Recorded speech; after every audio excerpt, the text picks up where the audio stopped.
Hello and welcome to another edition of I'm Sorry I Haven't a Clue. You know, they used to say in the old days that when it came to good comedy, there was no alternative to hard work and talent.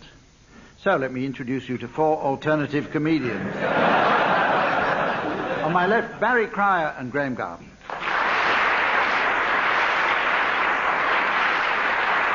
On my right, Willie Rushton and Bill Tidy.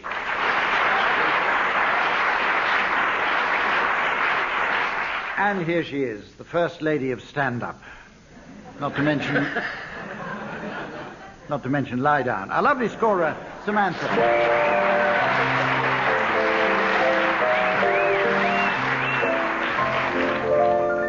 Before we start, listeners will be concerned to hear the latest about my missing hooter. You remember I told you in Brighton that it hadn't been seen since Christmas, and I asked for any useful information. All I have received since then is this letter from an old friend of ours, Mrs. Trellis of North Wales, who writes, "Very sorry to hear about your lost hooter. Have you tried looking down the back of my cooker? I often mislay things there."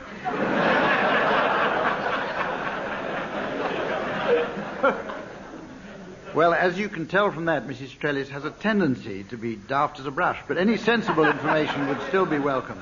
Right, let's go straight on. We're going to start with a very funny game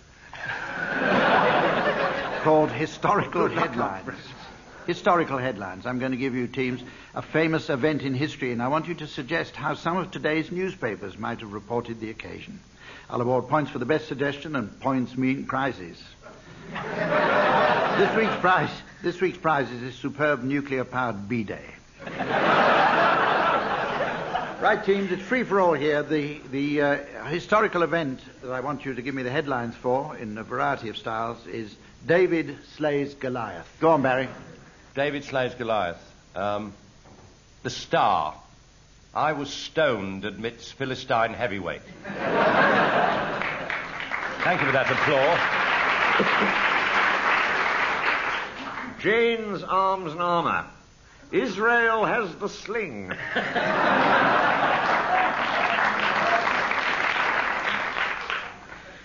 The Guardian. David slaps Goliath.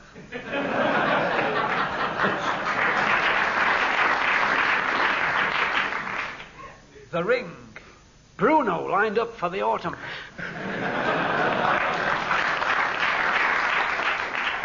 Okay, any more, Barry?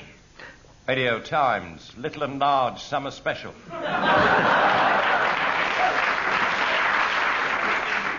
Telegraph. Ex-shepherd reveals he practiced technique on sheep.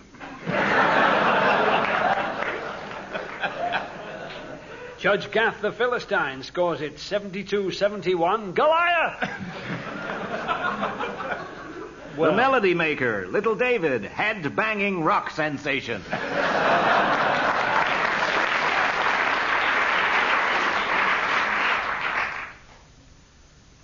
Hello, Hum. Any more? Right, let's go on. The Sun. The Sun. 180!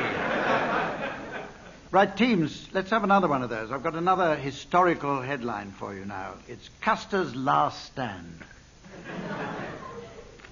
British Medical Journal. Custer's Last Stand amazes coroner.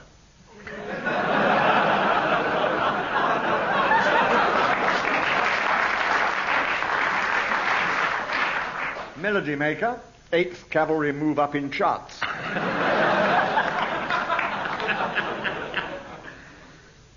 The Express. Custer's transfer to Inter Milan in doubt.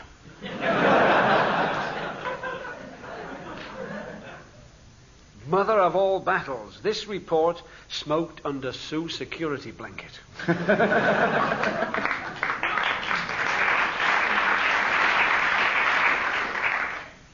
Bird Breeders Weekly. Stop this cruel trade in feathers. TV Times. Surprise guest on Bullseye. Daily Telegraph. Storming George blames lack of air support.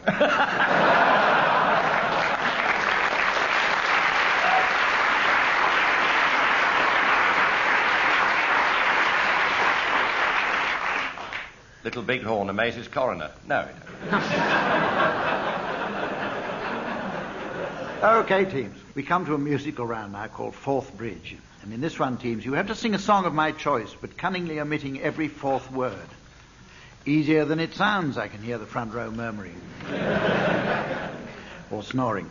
But when you consider the team's powers of coordination... What? When you consider the team... Coordination. But when you consider the team's powers of coordination and the fact that Colin Sell will be accompanying them, then you'll get some idea of the enormity of the task I'm setting them. Bill and Willie, will you miss out every fourth word of "There is nothing like a dame"?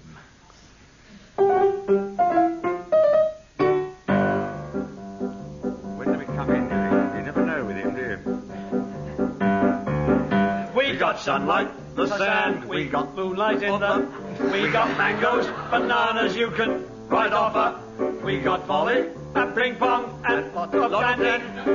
What ain't we? We ain't got. Certain things, life are beautiful. There is particular thing that nothing whatsoever in way, shape, or like any other is nothing like name, nothing in world. There is you can name is anything like name.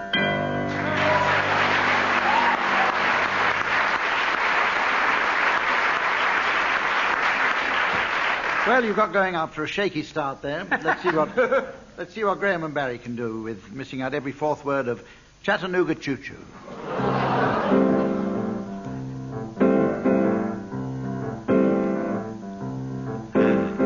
Pardon me, boy, at the Chattanooga Choo, track 20. Boy, you can shine. I afford to board Chattanooga Choo Choo. Got my fare, just a trifle spare. You leave Pennsylvania Station about 3:45. A magazine, you're in Baltimore. In the diner, could be finer to have your exit. When you hear whistle blowing, ain't the bar? Then no, it's Tennessee, not very far. All the coke, got to keep rolling. Woo woo, there you are.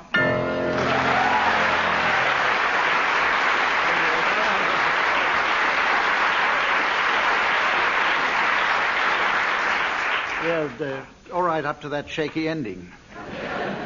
We've got a limited number of marks available in this series, so as they were both equally good, I'm not going to give any marks for that. I'm going to go on for a fascinating and informative game. It's called Initials.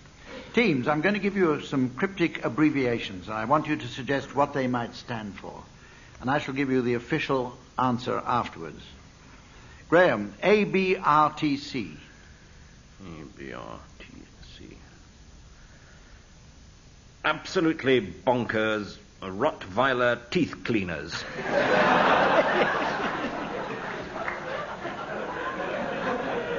I swear by them. Well, the correct answer that I've been given is Anglo-Bengalese Rubber Tubing Company. You know it makes sense. Bill, here's some initials for you. WAMDT. WAMDT. Women against men dangling things.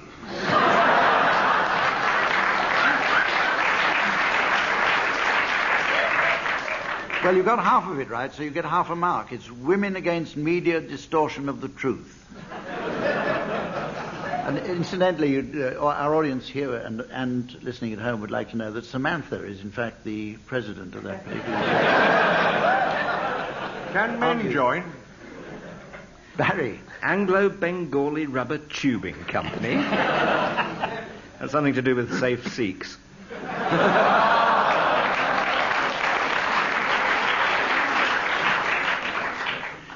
Barry, here's your initials. BLSAC. Bonnie Langford. Strange alien creature. Actually, Samantha's the president of this one, too. It's the Blackheath Ladies Self-Awareness Club. That's Willie. an offence, isn't it? What? Being self-aware on Blackheath, it's an offence. You should know if anybody. Willie, CSRHH. CSRHH, the Conservative Sisterhood for the re-election of Herr Hitler.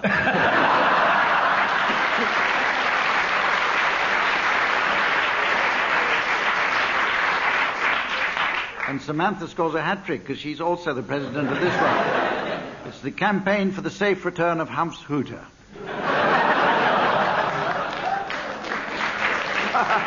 Short one for you, Graeme. CSK. CSK. Keep spelling correct.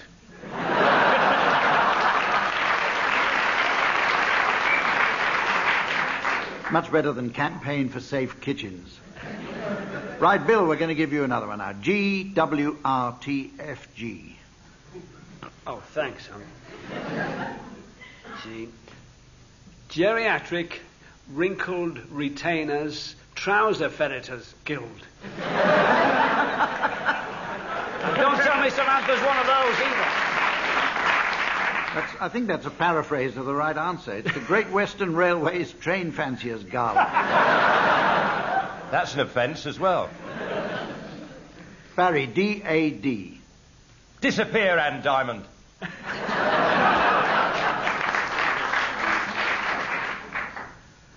I don't actually know the right answer. It just happens to be tattooed above Samantha's left knee.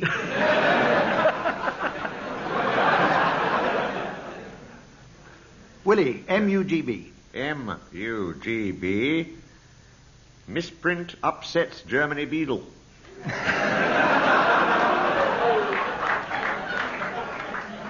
Yes. It's also an acronym of the Allied Almost Professional Jewish Ventriloquists and Master Bakers Union, because it's makers of unleavened bread and butter.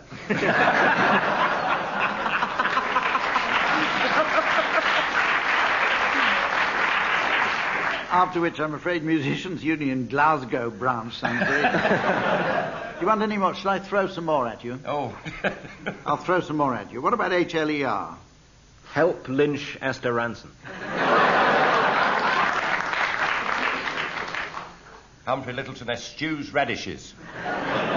Hence lack of repeats. Do you want to know what that stands for? Oh, yes. I'm sure you do. It's the head of Light Entertainment Radio. We put that in because he likes that.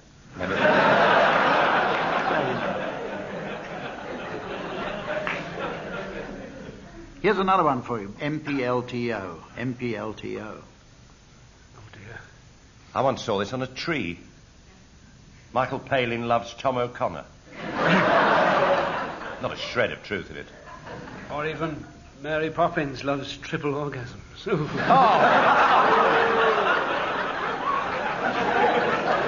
I say.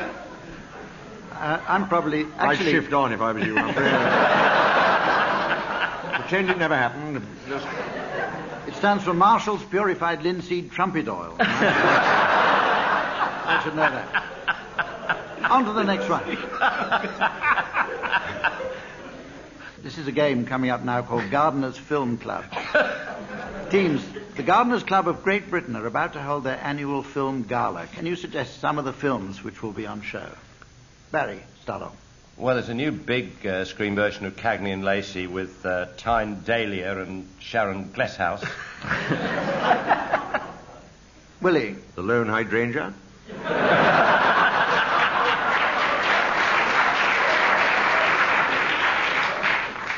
Back to the Fuchsia. That one's starring Michael J. Foxglove. The Loneliness of the Long Distance Runner. Bean. They were ahead of you. And Plums of Neveron. The compost man always rings twice.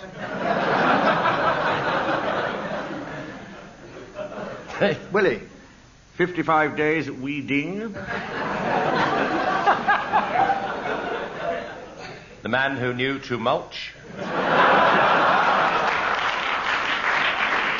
Directed by Alfred Pitchfork. With Hose Ferrer. Oh, and there's Driving Michaelmas Daisy.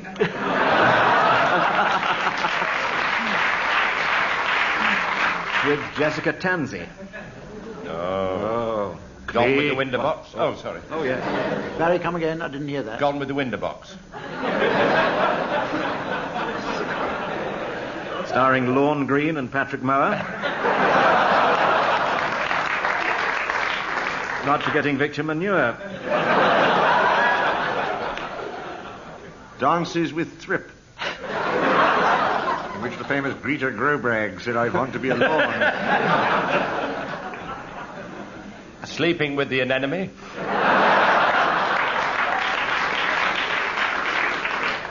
Clay Jones and the Temple of Doom.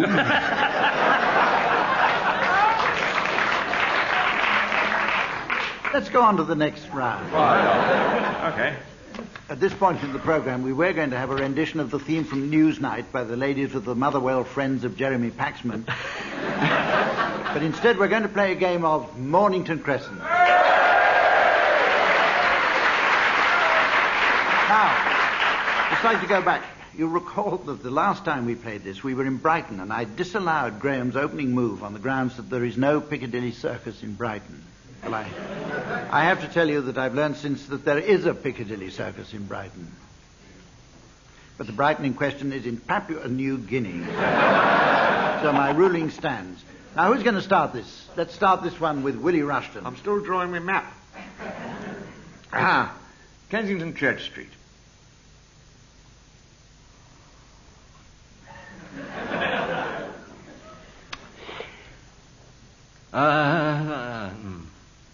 What are you writing? To my mother. Inspiration. Albert Bridge.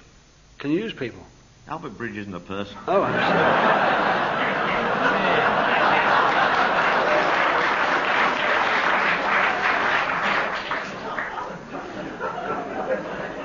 Foul him and transfer him. Now, hold on a minute. I'm new to this stuff again. I'm going to try rescue one. Burlington Arcade. Oh. Onslow Square. Fetter Lane. Got this. Right, pace is hotting up now. I can smell defeat. Actually, the It's chairman my allowed... chiropodist set. The chairman allowed to...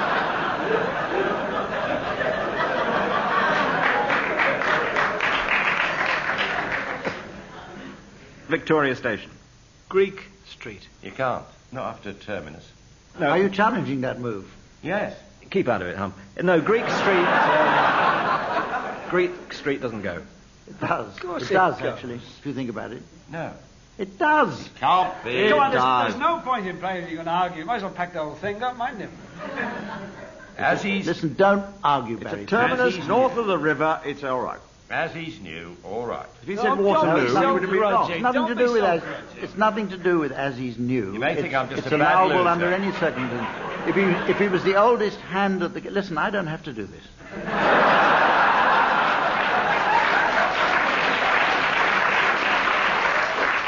Can we You do. carry on, I've heard please? what else you do. Listen, if you'd have been Gazza, you'd have been off by now. So just button it up, Crier. I turned We down. hope to see you here again, Bill. Now. I put a All new right, shirt let on it for go. this. We'll let it go. I'm not a bad loser. I'm a bad winner. Greek Street. Mornington Crescent. You're Oh, out. Bill said not Greek your Street. turn. You said Greek Street.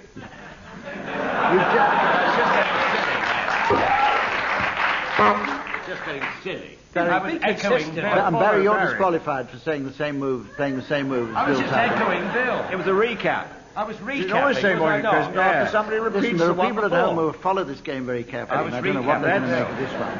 Let's ask the audience what they think. I think you may be right, sir. Romilly Street. Yeah, let's go from there. Egham High Street. Thank you, Fan. Googe Street. I feel all bloody nerves now. I just feel a bundle of nerves. Okay, Birdcage Walk. Mornington Crescent.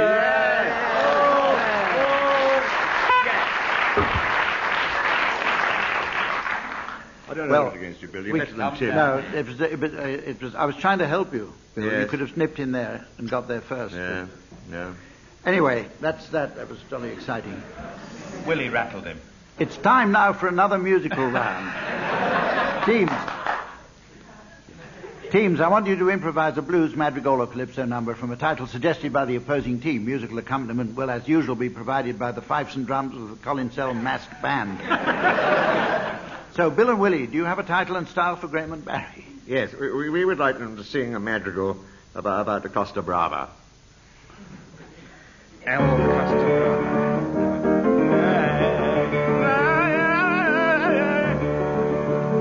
Sorry, I asked now. When I reached the Costa Brava, I was high on duty free.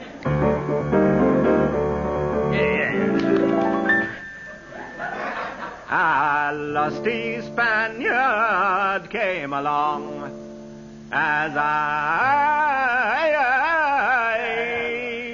paddled in the sea.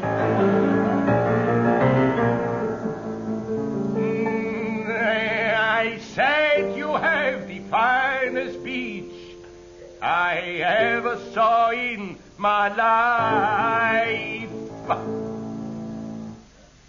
He grabbed my castanets and said, that's no beach, that's my wife.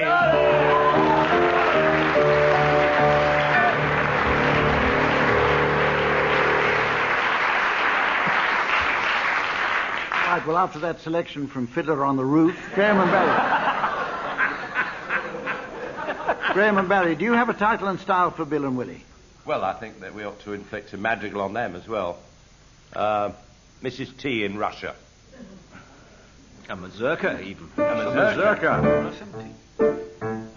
Oh, I feel the Spaniard coming back again. As I was walking through Red Square and passing Lenin's tomb, a painful business.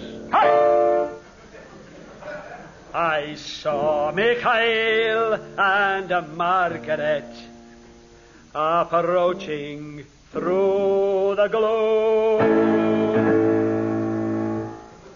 She said, to hell with Major and his pack of screaming Lord Sushies. I've just been offered another job as Queen of all the Russians.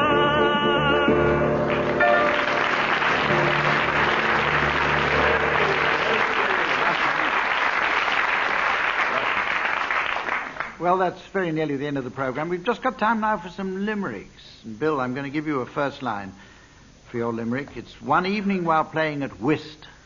Oh, here we go. There we go. Achtung meinen. One evening while playing at whist, my partner leaned forward and hissed. That's your 10th double gin. You've a vacuous grin. In a word...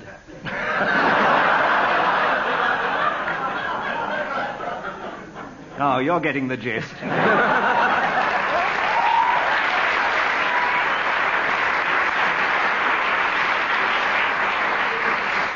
Okay, here's a line for you, Barry. One evening while playing gin rummy. One evening while playing gin rummy, I ended up feeling a dummy. It was Linda Lusardi. On Coke and Bacardi. With her mouth full, she sounds really quite plummy.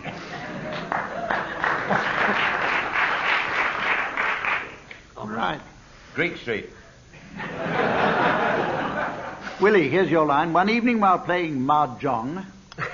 One evening, while playing mahjong, I suddenly burst into song. My song was inspired. By some lads from a triad. Doing unmentionable things with a prong.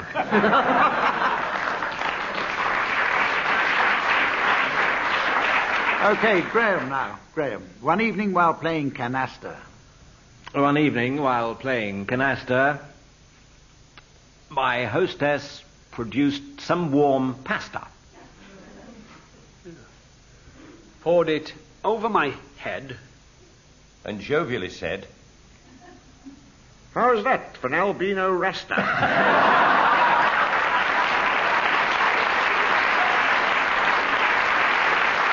Well, we have an unusual thing here. According to Samantha's score, we have a tie-break situation. So what I'm going to do one more limerick now, and we'll decide the whole of this week's program on the loudest applause from the audience for any single line. Don't wait for the punchline. Any single line. Applaud, and we'll see who wins this one. Barry, you're going to start it. One evening at Trivial Pursuit. One evening at Trivial Pursuit.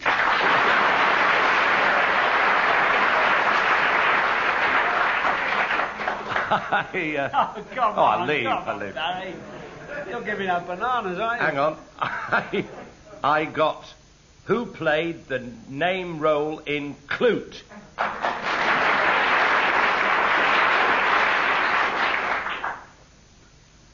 Without pausing to ponder. Thank you. I called out, Jane Fonda!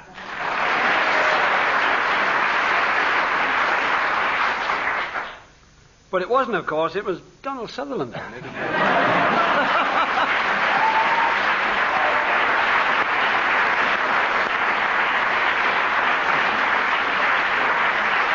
Well, as Barry Crowley got twice as much applause as anybody else, his team wins this week. Join us again next time. Until then, from all of us, goodbye.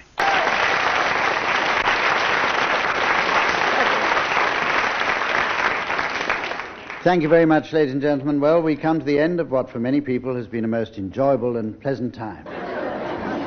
But for me, it's a relief to be able to say for the last time for many months, we hope, that here on the right are Tim Brooke-Taylor and Willie Rushton.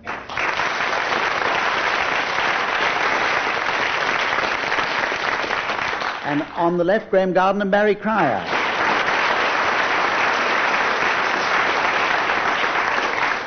We're going to start, just to get this last program off to a fizzle, with a game from a book called The Best Party Games, and it's a guessing game that the book claims can often cause amusement.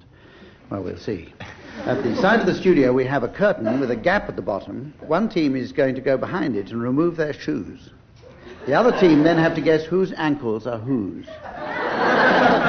The book says that you should only have volunteers in this game because someone might have a hole in his sock and not wish to display it. But despite that, I'm going to instruct Tim and Willie to go behind the curtain. Gas masks on. Don't remove your shoes till you get behind the curtain. Curtains are wilting already. Pull yourself together. Tim and Willie behind us. One shoe gone down. And another. That's three. That must be Willie. Right. Four. Now.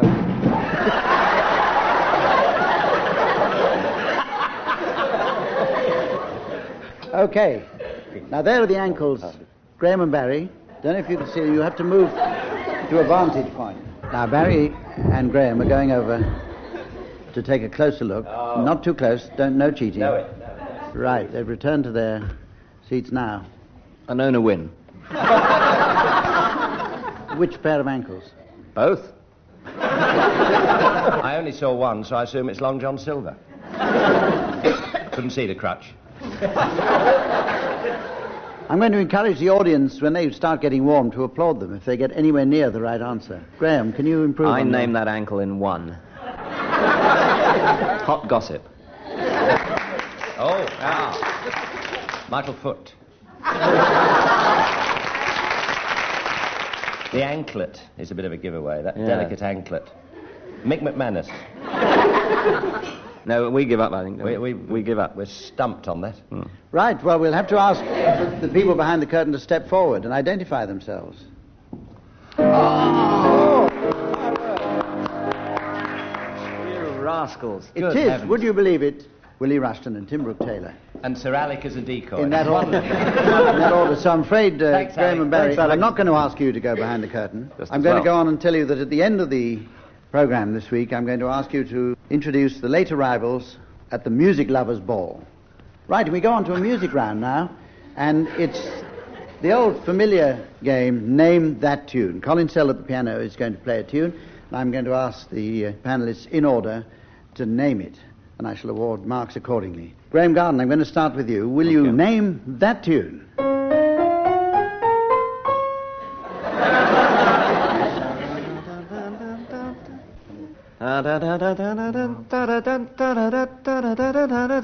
Never on a Sunday. Oh, that's your problem.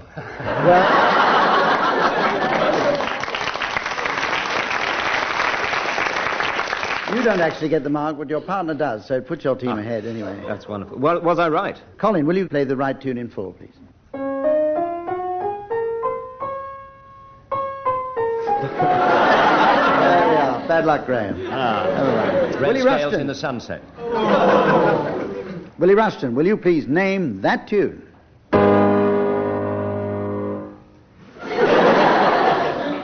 I was born under a wandering Jew. Well, we'll see if you're right. Colin. Oy vey. Is it? Very nearly, but not quite. Tim Brooke-Taylor will get... Oh, no, sorry, Barry Crowd. We better go to you now on the other side and ask you to name that tune. Nagila Hava, Nagila. No, that's Never Ride Your Bicycle on a Greasy Road. It's a dead giveaway. Never ride your bicycle on a greasy road. I know, Else you I might know. fall off and hit your head. And if you haven't got your clips on, your trousers will catch in the chain. Especially if the road is wet as well as greasy. That was a public information broadcast. What a tense moment as we find out from Colin whether you're right.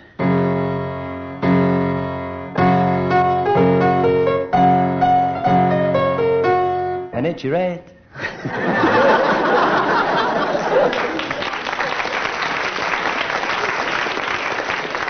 Right, one mark to Barry there, and Tim, here's your tune. Name that tune.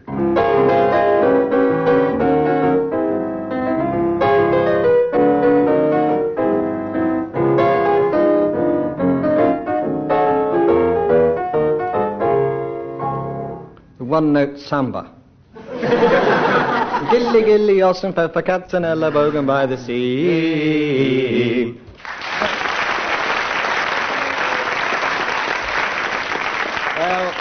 And Tim Brooke-Taylor is the outright winner of that game. And we go on now to the point at which all over the nation pencils are sharpened, paper is spread over the kitchen table, maps Dogs are are taken for a unfurled, walk. and pocket diaries are opened, for we are about to play, for the last time in this series, Mornington Crescent. And as it's the last one in this series, teams, I think we'll say that the normal geographical boundaries are waived. Otherwise, the rules are perfectly straightforward. Makes it a bit... Right. Graeme Garden. Right.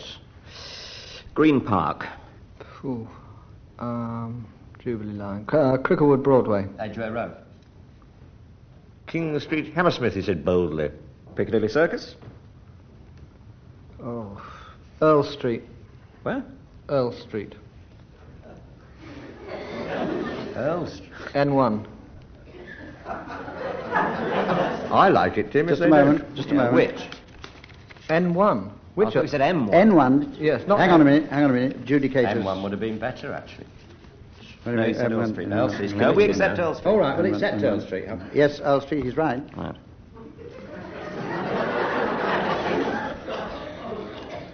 Archway.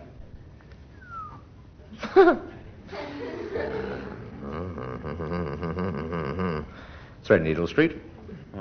Anybody got a ruler? Oh, Nurse! He's out of bed again. cry of Holloway from the audience. I don't... Audience participation. Yes. All right, let's try Holloway. Thank you, Stanley. Mornington Crescent. Yes, bad luck. Oh!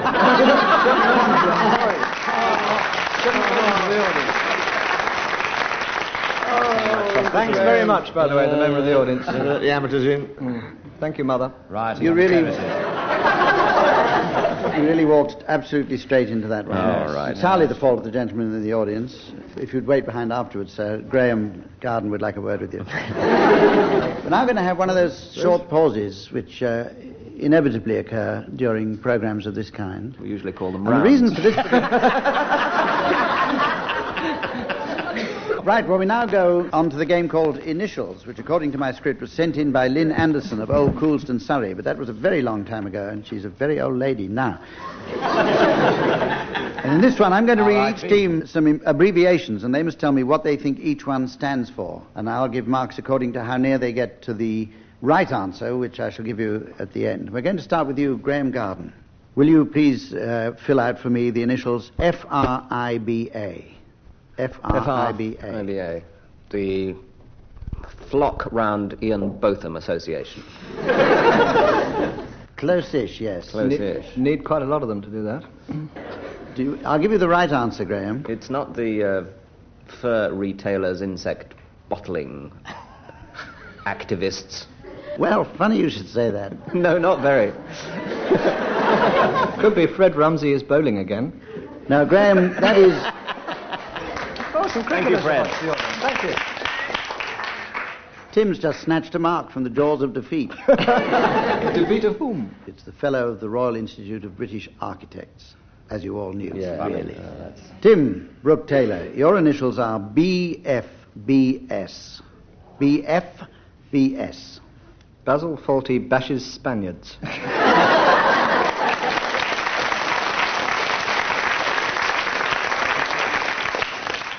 That is actually pretty good. It's British. Is it British something? Yeah, well, yes, you're getting very close now. British. British forces. Yes. They're Spaniards. British forces. With any luck. Given half a chance. Get all your Basques in one exit. British forces. BS. Broadcasting Society. The audience know. Don't whisper it. Shout it. Silence. Services. Services. So your full answer is what? British Forces Broadcasting Services. Well, the real answer is British and Foreign Bible Society. So I'm afraid you don't get that one. Barry Cryer, I'm going to give you some initials now. Yours are SEATO, chummily known as CETO, SEATO. Send Eamon Andrews to Oman. OA, or anywhere. No? No, not really. Have a guess at SE now. I mean, that should get you on the way. SE. I think it's Southeast Asian Treaty Organisation. Oh, shot in the dark, Isn't it? Barry, I think Tim's right. Tim wasn't meant to be speaking, so he's not. As far as the chairman's concerned, he just doesn't exist at the moment. Let's start the recording again. We'll start the recording again. Oh, well, I think, Humph, that it's the South East Asia Treaty Organisation. It is, in fact, the Southeast Asia Treaty Organisation. Oh, it just Barry came to was me right. like that. Barry was right. Amazing. Willie Rushton, your initials are RSPCA. RSPCA. Richard Stilgo plays crappy arpeggios.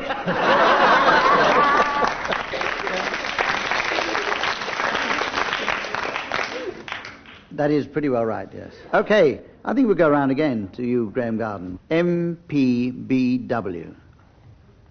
MPBW. Make Patty Boulay warm. Sorry, I was just daydreaming there for a moment. What was the...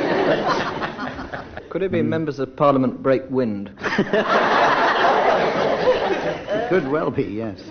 No, I've got to give it to you, I think, although you got pretty close at times. The Ministry of Public Building and Works. I was close. You were very close. Yeah. I like Tim's better, actually. Yeah. Okay, Tim, here's one for you. Counted up Or all rather, right, here are City. four for you. DAAG. D-A-A-G. Dan Archer ages gracefully. Not funny, but true. How true. I give up. I'd like you to try and guess District Attorney, angry Yeah. golfer. Missed it on the last word. Deputy Assistant Adjutant General. Barry Cryer, here's some 3 curt initials for you. LBC. Lynch Barbara Cartland. LBC. Low Bottoms Creek. Lovely place. London. But they're not the broadcasting company, are they? Are they? Who? Oh, the unmentionables in these BBC premises. London Are they? Broadcasting Corporation, are they? Or company? No, company. London Broadcasting Company. A terrific organisation. And I've sorry you handed in my mentioned notice. Right. Now, Willie Rushton, here are some for you. GBH. GBH. Gerald bloody Harper. That's better out than it. I feel better then. Grandmother's been had. No, Well, you know the obvious one. what? What's the obvious one? Georgie Best's halitosis. Oh, General grievous bodily harm, isn't it? general bodily harm. General bodily harm. That's close enough, I think. Right. And we go on to now that most popular game, the ad-lib poem. I'm going to give someone the first line of a poem, and they continue until I buzz. And my buzzer sounds like this.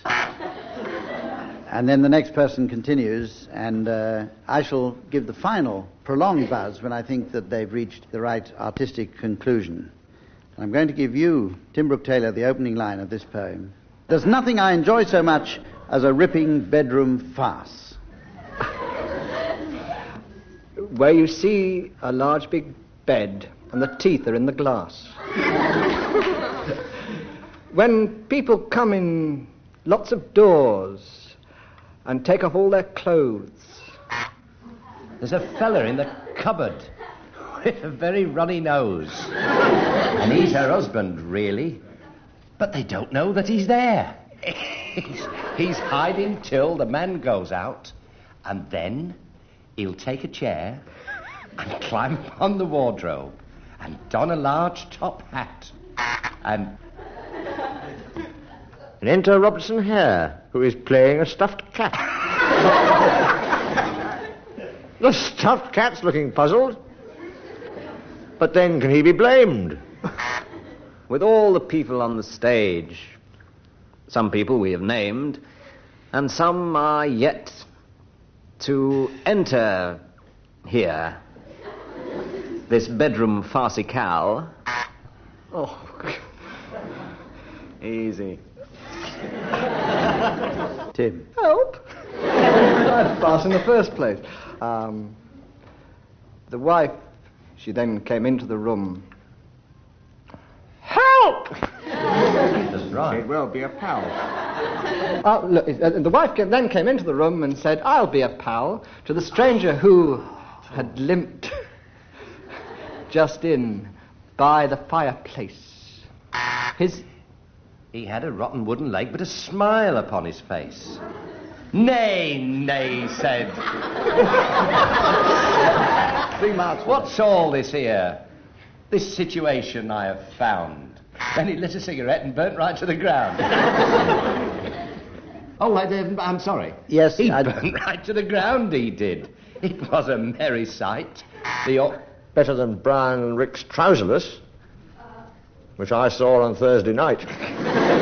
Then I go to many a farce. You could call me a fan. We could call you a lot of things. And we generally do to a man. But on this subject of these farces that we here discuss...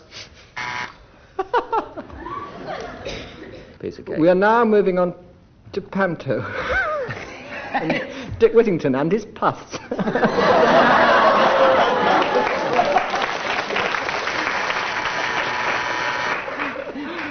Not so much an artistic conclusion, but rather a crafty get-out for Tim Brooke-Taylor, which wins him that particular round. Going on now to a round called Famous Last Words, teams. And I want you to provide me with some alternative last words to the ones which are common knowledge. The first one to put his hand up can leave the room. The last one which is sort of said to Joan of Arc, which is, excuse me, madame, but how would you like your steak done? I have the last words of a famous ex-druid. Well, of course, he said, if it's simulated. His famous last words of David Coleman frequently is, well, England appear to have got the game really sewn up now. Delia Smith, actually, she had last words. Well, this has a distinctive taste. Don't tell me, let me guess what you put in it, Lucretia. St. Sebastian's last words were, 180!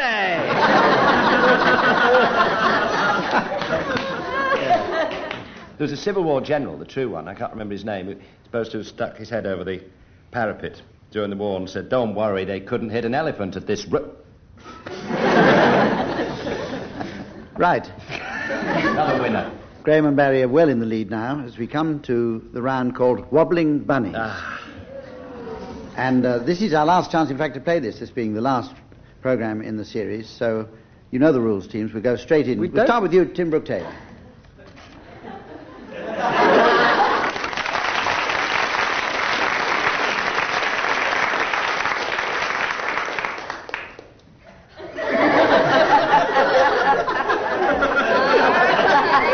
You look a damn fool without the apparatus.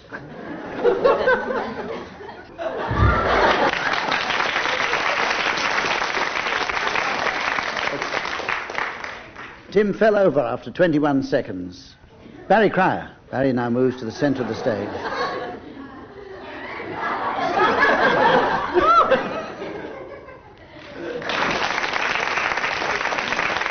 I think that's a winner, Barry. But we'll go to you, Willie Rushton. Pass.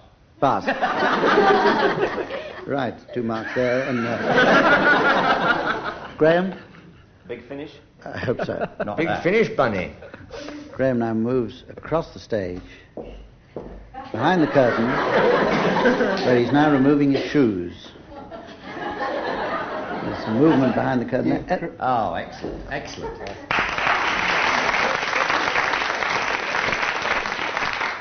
Was that crepe hair? And those of you listening at home who Hasn't finished, Hump. those of you listening at home who'd like to write in with your idea... Oh, Graeme hasn't finished. I'm sorry, I interrupted Graeme there. He hasn't finished. Right, round of applause for Graeme Garden, who's our Richly wobbling deserved. bunny of the week. Worth I was waiting just for. saying before I was interrupted, or before I interrupted Graeme there, that if those of you listening at home would like to write in the correct answer before the start of the next series, we shall announce it on the first programme. And teams, this is where I ask you to give the late arrivals to the Music Lovers Ball. And here she comes. Pom, pom, pom, pom, pom, pom, pom. It's the auntie of the gladiators. There's a friendly couple. There's Pagliacci and his cosy fan, Tutti. Ah, there's Kaz Trato, who's just been reorchestrated.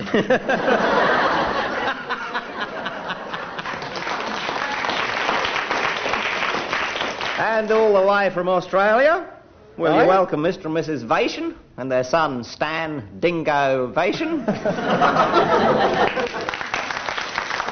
Well, it seemed funny to me. Did it seem funny to you? There's Bizet, who I shall insult with his full name. Buzz off, can't you see I'm Bizet? Ladies and gentlemen, will you welcome, but keep your hands on your pockets, because here comes Violin, who's on the fiddle. Here's Des Cant. I think he's scored with Andante.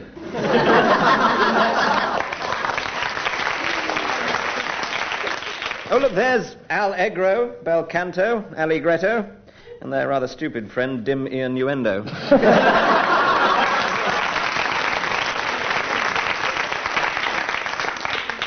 There's a fellow with a French horn.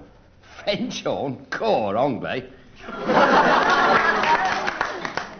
And will you welcome, please, Mr. Moonlight and the Moonlight son, Arthur.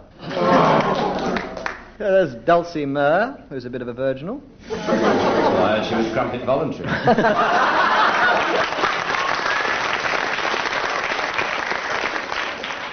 Here's a laugh, Beethoven's fifth.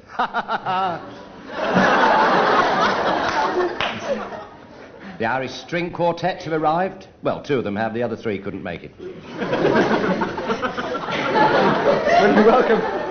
Welcome, please, fellow who hails from Wales and Ireland, Di O'Fram, who's a bit Mozart and Liszt, so, After 8 double basses. Handel's Largo. He never drinks anything else. Thank you, Tim Parney. Well, at this point, ladies and gentlemen, with Tim and Willie and Barry and Graham roaring into the lead. Well, I've had 3 movements, but I'm feeling better now, And all the way from Broadway. Will you welcome, please, Mr. and Mrs. Sline and their daughter Cora Sline. And there's Fatty Second Street. We're going to sing Cacciatore Ann and Put It in Your Pocket. Charlie's not looking too well over there. Well, we just know him as C. Bilious. Cantata ever take the place of goodbye? Just a thought. The sooner the better. Well, ladies and gentlemen, I'm reluctant to interrupt this flow of wit, but there are other programs waiting to get on the air, so It's time to until put your pussy our out. next series, goodbye from all of us. Goodbye.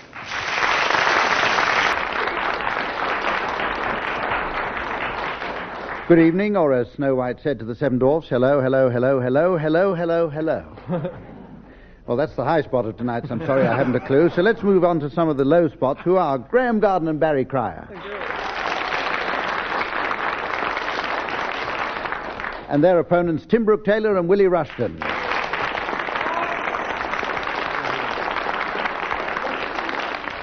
And for our first round, we have a game called Good News and Bad News. Everybody knows it, and it's the round in which one team has to announce a piece of good news and the others have to provide the accompanying bad news. We then go back to the first team who have to see the good side, then over to the second team who see the bad side, and then back to, and so on until we die of apathy. So we'll start with you, Willie Rushton. Good news, there's a large party in the audience. Bad news, she's Belgian. Good news, she's brought a pound of Brussels sprouts for each of us. Bad news, she's throwing them at us one by one. Good news, her aim is fortunately Belgian and therefore appalling. Ooh, out of the EEC we go. Racial slur. Bad news, one of the sprouts has hit the chairman. The good news, the chairman of Just a Minute. Excellent. Grudgingly. Yes, Tim, thank you for that. I think that's worth a mark. Merciful release. And Tim, will you start the next round? The good news is the Bee Gees are having their trousers altered. The bad news is they're having them made tighter. Impossible. The good news is they're still very big down under. Yeah, well done, Willie. That puts your team streets ahead.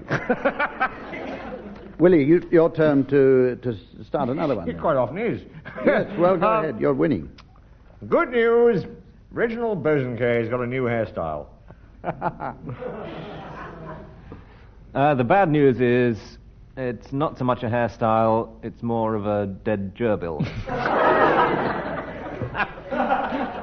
Good news is it's not so much dead, it's just sleeping.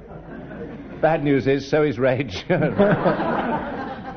news, he's still managing to read the news. The bad news, it's next week's. The bad news is it's next week. This has been a recording. Nothing wrong with that one, really. We're not doing any more, Humphrey. All right, then. We'll let you have that one, Graham. But we won't let you start the next round. Thank heaven for that. Tim, you can start this one. Good news. They're making a new British musical.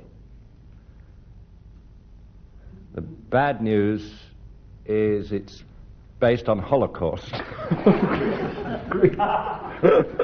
Get out of that. Good news, it's got a title, The Sound of Munich. Oh, yes. Oh, I see. The bad news is it's closed already. And even worse, they're making another new British musical. Good news. It's based on the ever-popular sinking of the Titanic. That's the good news. Yeah, sorry about that. Bad news is it's called Sinking in the Rain. Excellent. Good news, they're doing it on ice. Bad news, in the middle of the Atlantic. Good news is it stars Rod Stewart. Bad news as the sole survivor. Yeah, I'll give you that one, Barry. Level pegging now, and we go on to the occasion where I introduce a round that's played at the end of the programme in order to give the teams time to think now of silly names for people arriving at the Politicians' Ball. Got that, teams? Politicians' Ball. Right. Now for a musical round. I want you to sing, teams, a snatch of grand opera from a selected passage accompanied by Colin Sell at the piano. And we're going to start with you, Graeme and Barry, just for a change. And I want you to sing something from the collection of knock-knock jokes.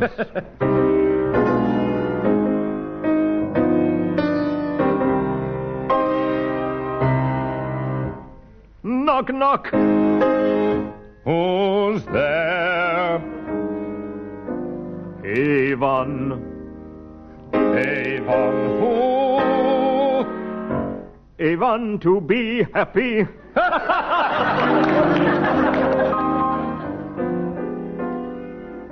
Knock, knock. Who's there? I am yclept Armageddon. Armageddon who? Armageddon sentimental over you. I shall knock, knock. Who's there? Ammonia. Ammonia who? Notes made by appointment. Close. Ammonia bird in a gilded cage.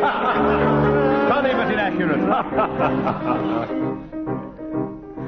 Knock, knock.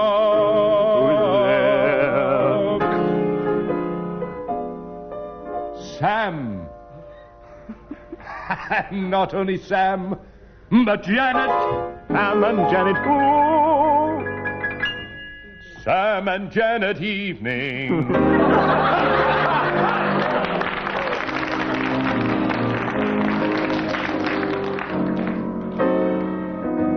More. Very well, knock, knock. Who's there? I can hardly bring myself to tell you. Through the letterbox. Whale. Kipper. Whelk. Whale, kipper, whelk. Who? Whale keeper, welcome in the hills. Away, you unbearably funny droll. Knock, knock.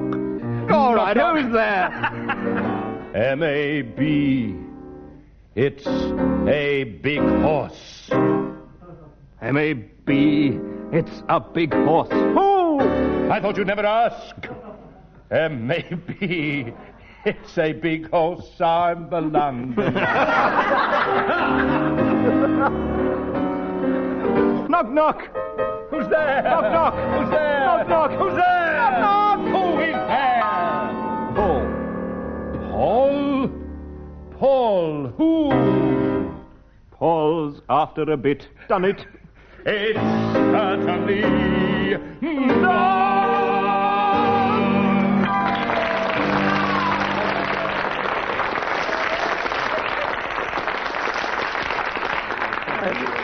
I'll give you 8 marks for that, minus 5 for interminability. And we go over now to Willie and Tim. Your lyric comes from a book of old Punch cartoons. Sympathetic lady to old salt. And when you went down for the 3rd time, the whole of your past life flashed before your eyes, question mark. Longshore Billy. I expect it did, Mum. But I had 'em shut at the time, so's I missed it. End of joke. And then they wrote. Nervous suitor. I wish to marry your daughter, sir. Parent bristling. Well, me boy, hadn't you better see her mother first? Nervous suitor. I have, sir, and... I still wish to marry your daughter. What's it like being a castrati? And then they wrote. Wife! I'm writing a paper on calendar reform. Oh, God! Do you know which pope it was that gave us our present calendar? Husband. Pope! Good gracious! I thought the calendar always came from the grocer. For that's all stout party.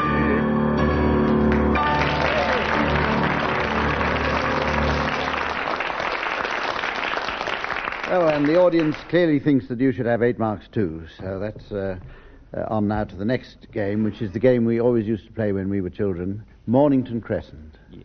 No need to go into the rules, you all know them. Let's start this week with Willie Rushton. Is it straight rules? Straight rules, yes. Absolutely. All right. North End Road. What, with straight rules? Solid opening, a solid opening. White City. Yeah. Camden High Street. Yeah, sorry. Camden High Street. Balls Pond Road. Edgerton Crescent. Where? Where Frost lives. Edgerton. You call that living? Googe Street. Oh. Oh. Oh. Hollycroft Avenue. So ho-ho, that was a clue.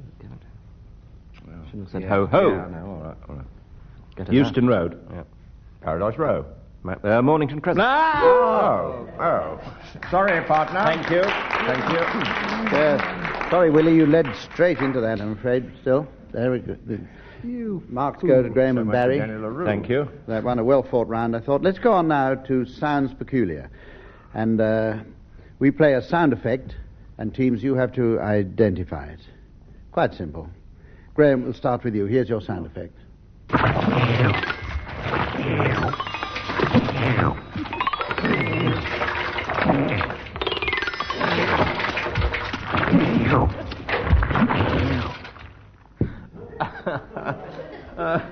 Well, you've given me one I know.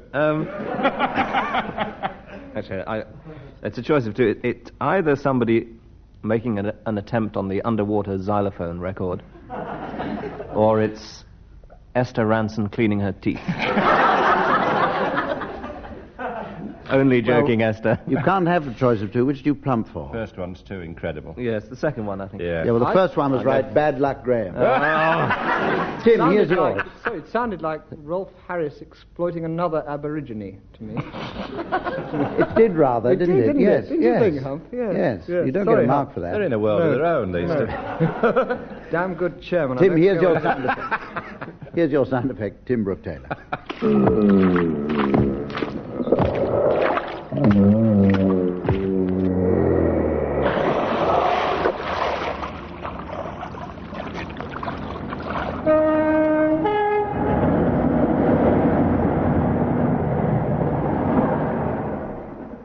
Yes, I've got that record. It's quite clearly the Incredible Hulk pushing a butter mountain into a wine lake while the train is still standing on the platform. Or it could have been Rolf Harris exploiting another Aborigine. Yes, indeed. Yes, I'm glad you said that because it is Rolf Harris, in fact. It is Rolf Harris. It is Rolf Harris. Rolf Harris. Excellent. Wonderful. Right. After that demonstration, Barry, Yes. here's your sound effect.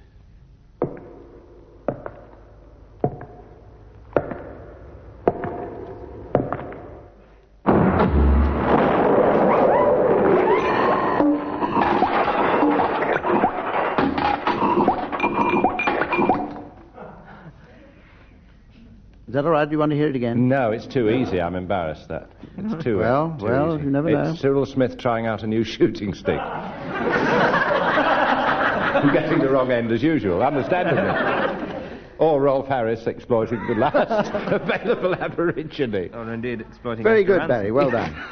There's a You got it didgeridoo wrong, but in well done nonetheless. Willie Rushton, you. here's your sound effect.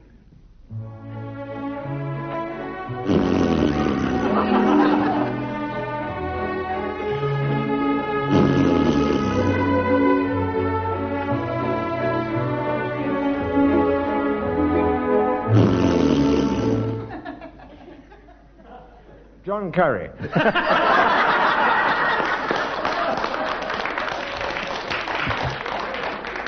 Yeah, that's good enough.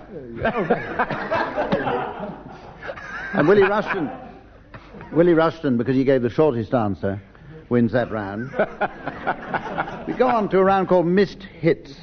In other words, lesser-known versions. We'll announce the winners in reverse Don't bring order. my secretary into this. Lesser-known versions of popular plays, films, and novels.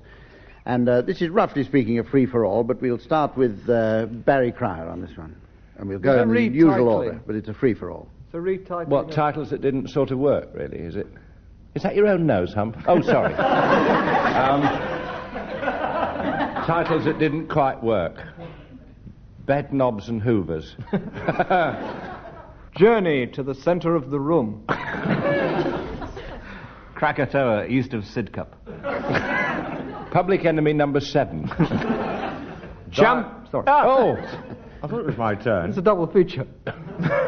I've seen your turn. I was going to dial F for murder.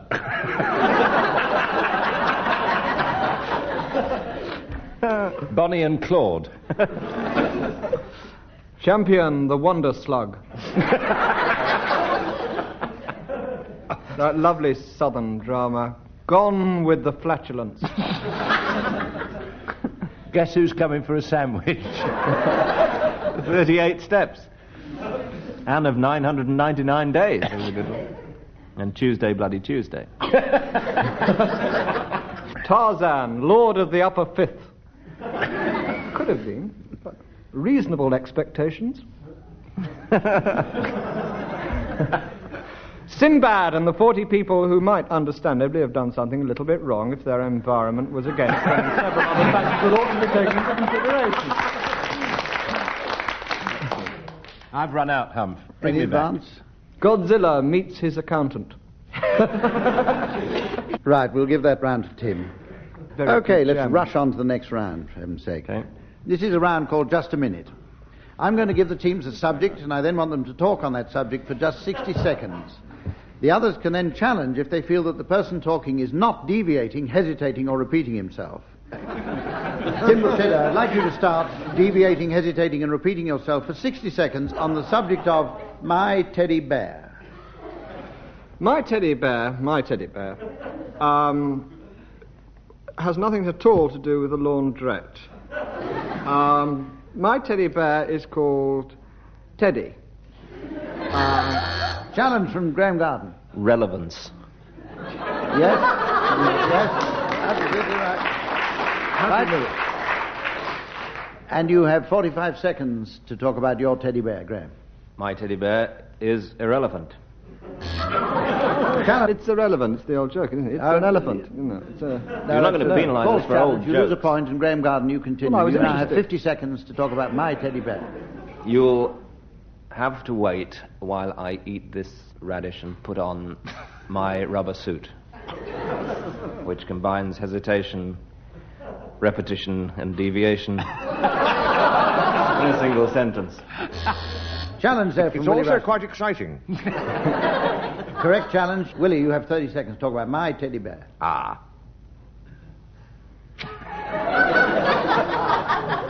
Aha.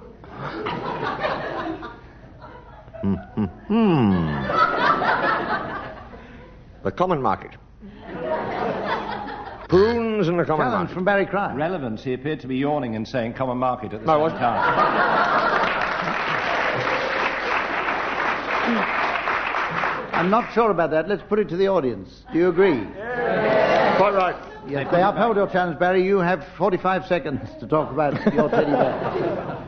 Oh, I thought the subject was my teddy bear. Oh. Challenge from Tim Brooke-Taylor. I thought that was smart, quick, no repetition, hesitation, or deviation. No, I won't uphold that. Barry, you can continue. He's done it again. Hump, you've got to play the game properly or not. I agree with Tim. So do I, but that's irrelevant. Oh, very well. Challenge from Willie Rushton, which was then challenged by Graeme Garden. Well, Tim said you either got to play the game properly Yes, or quite. not, and he's not. So that's No, he isn't. It's a straight choice. I agree with Willie. I think that was a cogent point. Okay, Willie, you have 1 second to talk about my teddy bear.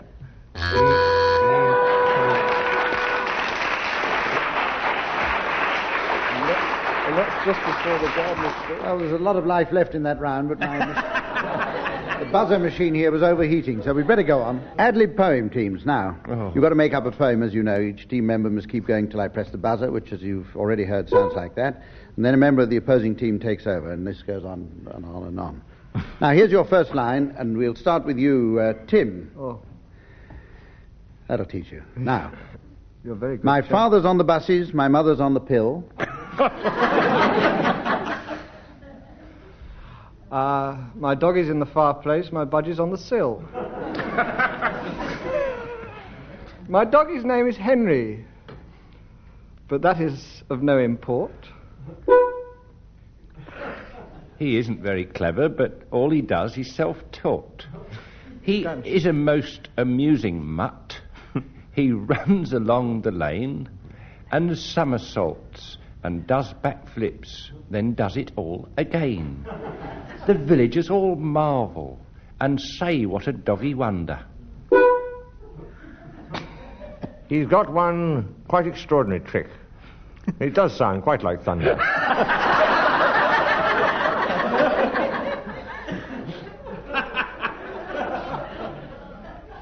He's been on sounds familiar.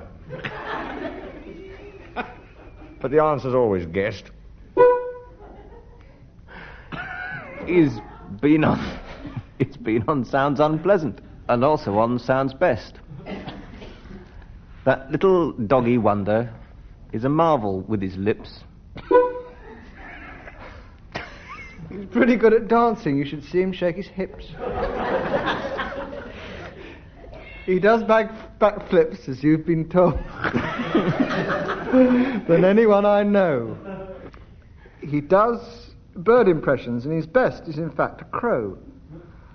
He also does amazing tricks upon a tabletop.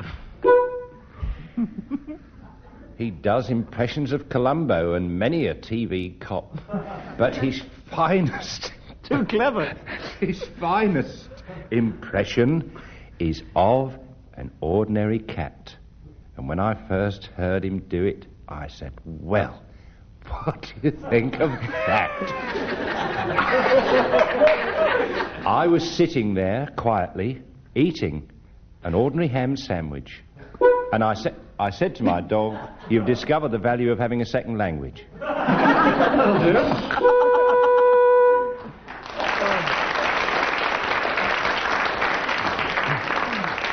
Yeah, brilliant, Barry. Pity you cheated. You don't get any marks for that. I was going to say that. It's time that dog was put down. We'll do another one. Oh, let's. Willie Rushton, you're going to start this one. 'Twas dawn o'er sleepy Heidelberg, and the burghers were all asleep. I'm trying to think of a dirty rhyme. And Strauss was doing things upstairs that would make an abbot weep. His symphony unfinished, his laundry all unwashed. Unwashed? It's good, that, isn't it? Yes. And the abbot, who was watching him, was standing, quite agoshed. All right, then, eating bunagosht. They'd been out to an Indian restaurant in Heidelberg, whose special dish that very day was all off, so they'd heard. Is that prawn vindaloo I spy? the abbot cried in wonder. No, said Strauss, for it was he. There's been a tiny blunder. What was the dish? Prawn vindaloo. Prawn vindaloo. I was afraid it might have been. They call it prawn vindaloo, he cried, amidst the merry banter. And Strauss was so upset, he set off at a canter. Round and round the restaurant he ran, and then said, misreading, I'll have some Banniger. What's Banniger? It rhymes with manager. But you've had it. So he dashed for the Vinder, dashed for the loo, and then rang up the manager.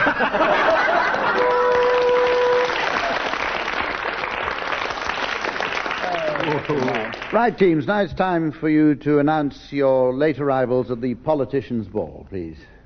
Would you welcome, please, Mr. and Mrs. Ting-Voter and their daughter Flo Ting-Voter. You're welcome, please, the Norder family, Mr. and Mrs. Norder, and their little girl, Laura Norder. Mrs. Thatcher and her man Date. Is a date of fruit or a vegetable, I'll tell you in the morning.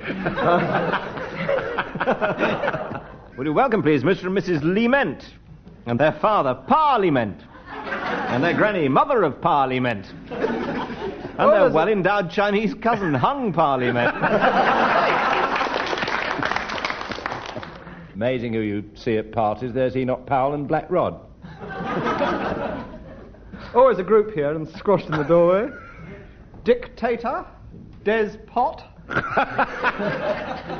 oligarchy, and his dog, Pluto, Crat. He would. Aristocracy. Yes. Yeah. Wish Willie had stopped Dear, hogging there's a this flash round. in the doorway. That must be Private Member's Bill. Here's an interesting family duo. It's Norman St. John Stevens, and he wants you all to listen to his aunt's counsel grunt. Having done that, would you welcome, please, the Speaker of the House of Commons and his Scottish friend, Wal Sack, with his friend Scott's Nat. Mr. and Mrs. Tickle Broadcast and their daughter Polly. At this point, ladies and gentlemen... I'm glad she could make it, Humph, working Madge Ority. And her sister, Min Ority. There's one emerging now from Tim Brooke-Taylor. Very slowly. It's got nothing to do with the game. Could run into the news. Let's do it. Well, with the score like that, it's time that we say goodbye for this week, and we'll see you all again next time. Goodbye.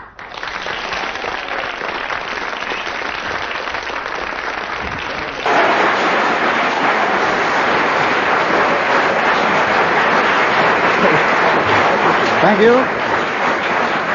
Hello and welcome to the program which has been compared for its wit to the government white paper on drainage financing. I want you to know, actually, at this point, that I don't have to do this. I've got a day job as a night watchman. Let me introduce the teams now. Over there, Barry Cryer and Graeme Garden.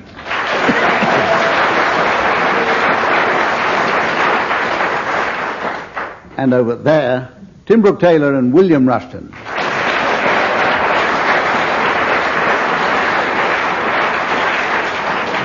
They'll be pitting their wits and risking their sanity in a series of ridiculous games for which I must remember this week to award points. First round we're going to do is the one called Last Episode. And in this one, I asked the teams to put the last nail in the coffin of a long-running radio or television show and close the series in one line. Colin Sell will play the theme music, and I shall award points on this one. And Tim Brooke-Taylor, will you start this one? I want you to put the final line to Mission Impossible. No,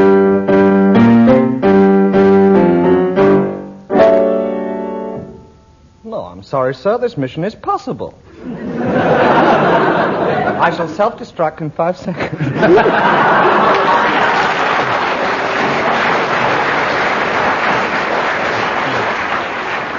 Fine, You Barry. do, and you'll clean the mess up yourself. I thought this was going to be a clean show. I'm very tired. I've got a bad leg. Barry Cryer, Will you put an end to The Sky at Night, please?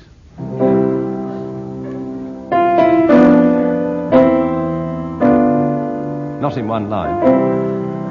And tonight, and I'm looking at this new planet everybody's talking about, called Nickert.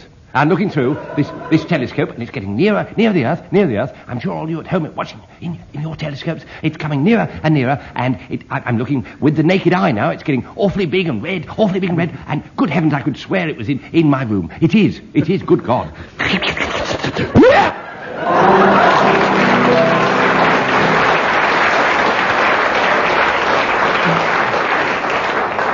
Thank you. Willie Rushton, will you administer the coup de grace to Thunderbirds?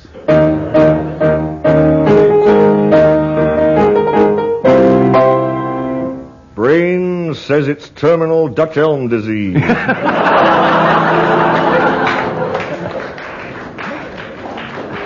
Just highly strung. And finally, Graeme Garden. And in this one, by special request of several hundred people who couldn't be here tonight, Barry Cryer is going to do the theme tune.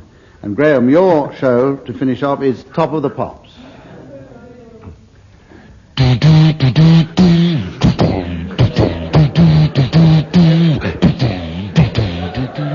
Hi there, guys and girls. How about that then? And as it happens.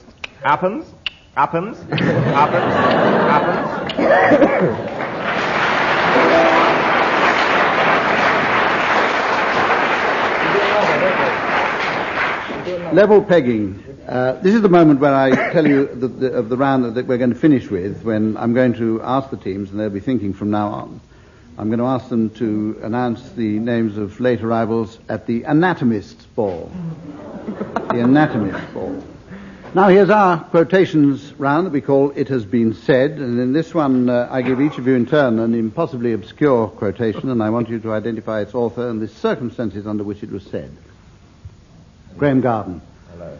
Here's your quotation. Mother, the still sow eats up all the draff. Aye. Mother, the still sow eats up all the draff was said originally by Agent XK009 in Red Square, Moscow. It's code, of course. To his contact. The contact was supposed to reply, "Will you accompany me to the station?" Unfortunately, the agent approached a secret policeman who said, "Will you accompany me to the station?" And that's the last that was ever heard of it. Thank goodness, yes. Ben Jonson said that. And his name was Ben Jonson. Right. Not generally 2 marks. known.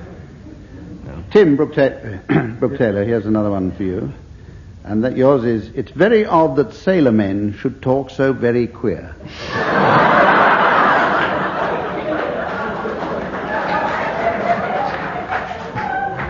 Don't talk shop.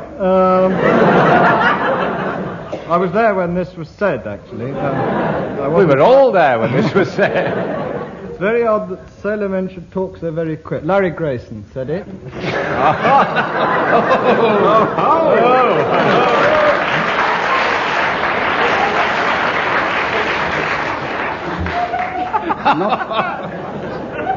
You'll Not make it quite. come back one day It was, too, I'm sure. It was in fact Larry Inglesby. It comes from the Inglesby Legends, from one called Misadventures at Margate. Barry, here's your quotation. "He had no little handkerchief to wipe his little nose." Yeah. The long arm of coincidence strikes again. I don't know how you find these out, Humph. You must have researchers roaming about. I'm sorry about this, ladies and gentlemen. I just got to fill you in. You see what I mean? My wife and I took our little son, who's now 20 months, just under 2 years old, to Regent's Park Zoo about 10 days ago, and I don't know who heard me say this, and we showed him round. It's a big thrill, because he's a toddler and he can walk, and in the middle of the day, it'd been good up till then, and it started to rain, and the penguins weren't there. That's what he wanted, the penguins. He said, "Dad, show me the penguins," and they weren't there, so I smoothed down with that. And well, it's not funny. One of the chimps bit him, and he fell in the polar-bear enclosure and cut his knee, and I said, I'm sorry about this. I said to my wife at the end of the day, we got him home, and his knee was bleeding. And he said, I never saw the penguins, Dad. And I said, I failed you, son, and he put his arms round me and...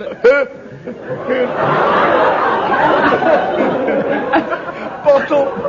I'll do it, Tim. I'll tell you since you asked him, you swine! And I said, do you realise, in spite of all that's happened today, in addition, he had no little handkerchief to wipe his little nose!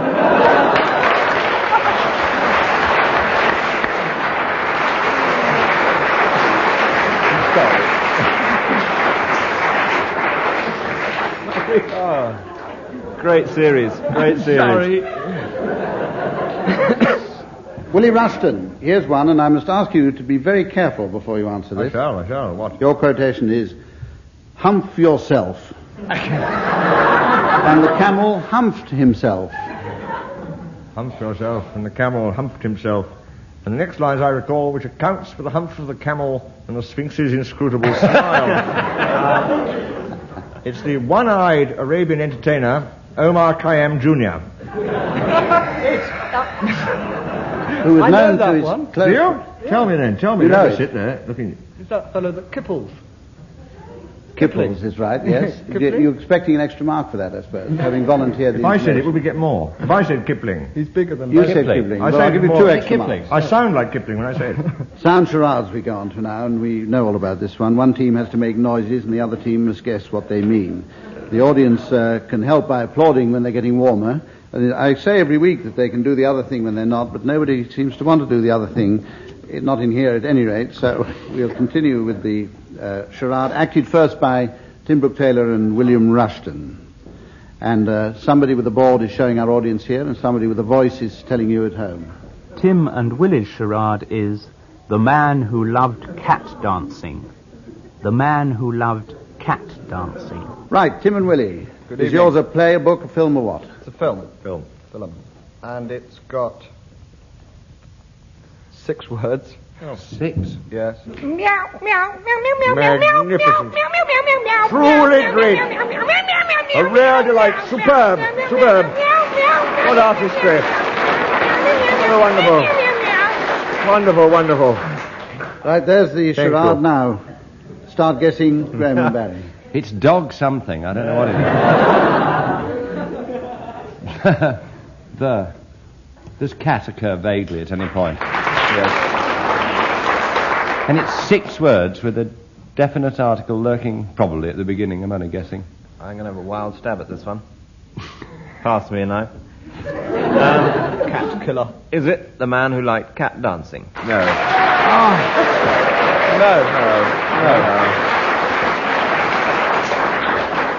No, it's not. Oh, Sarah But Miles you're very away. warm. Sarah Miles It's away. The Man Who Loved Cat Dancing. Ah. It's Cat Ballou, but we cheated about the number of letters. Right, Graeme and Barry, it's your turn to do a charade now. And once again, the board will come round showing our audience, and the voice will tell you at home.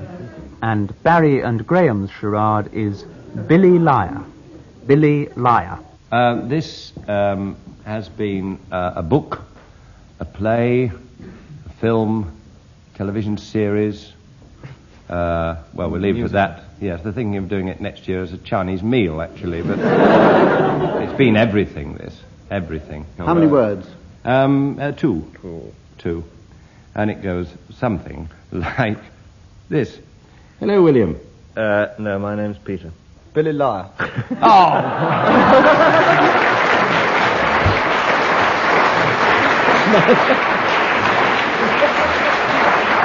Well done, Tim Brooke-Taylor. Brilliant. Tim, for that you get a special chance to do another charade now. And Tim and Willie's next charade is Let's Get Laid. Let's Get Laid.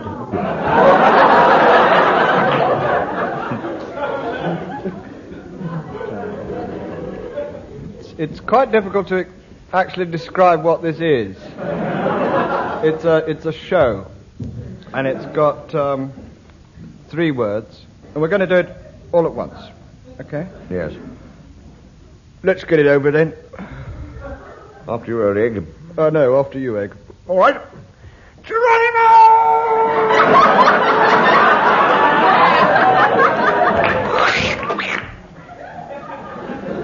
Billy Liar? Oh, you guessed. Oh. O-leg and egg. O-leg and egg. Just like saying that. O-leg and egg. So, O-leg and egg. Let's get it over with. Geronimo wasn't relevant, was it, really? That was just an explanation of ecstasy, ecstasy, a red herring. wasn't it, Actually, it was a red Indian, but it was a red Indian Oh, is herring. there a red Indian connotation? Yeah. None. Oh. Parachuting connotation. Jumping from a great height connotation. No, I think that was just an exclamation, I should More say, of ecstasy. falling from a height, yes, but not a great Falling height. from a height. An egg falling from a height. An egg. As in Humpty Dumpty. That wonderful musical Splat. Why you were close with Billy Layer.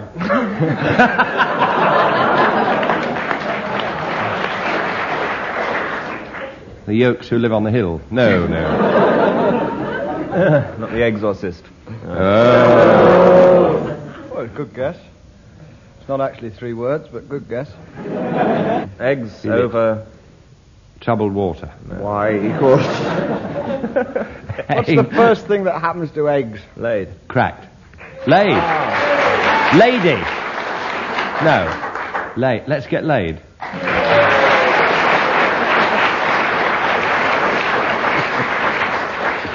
Never heard of that. You Never lost heard. 12 marks in time faults there. You would have scored more if you hadn't got the answer. You're going to do the charade now, Barry and Graeme. And once again, the board comes round. And Barry and Graham's charade is The Nun's Story. The Nun's Story. And you at home have been told what they're going to do. Now, Barry and Graeme, what is it? A book, a film, or what? It's a book and a film. Book and a film. Yes, and it's 3 letters. 3 words, I mean. Sorry about that. Right, here's the charade. We're doing it all at once. You remember that? It's 3 words and it's a book and a film. And impossible to guess. That's a clue. I say, old boy, do you know Sister Teresa? Yes. Well, when I say No, no, from the convent. Yes. You know the last election? Yes. She voted Conservative. No. Yes? I'd never have believed it. She did. Good gracious me. The end. Roll credits, fade, final caption. Okay, Tim and Willie. I didn't hear that. No, I didn't either. I missed on it. Was it St. Teresa? You asked? Yeah, Sister Teresa. Sister Teresa. None, does that... None in elections. Blue Nun. JB's heading the Blue Nun. The blue What? nun, no. Blue Nun. None but the blue. No. The red nun. None but the brave, no. 3 words. 3 words, yes. Book and a film. They haven't guessed it. Oh, the Mummy. nun's Tory.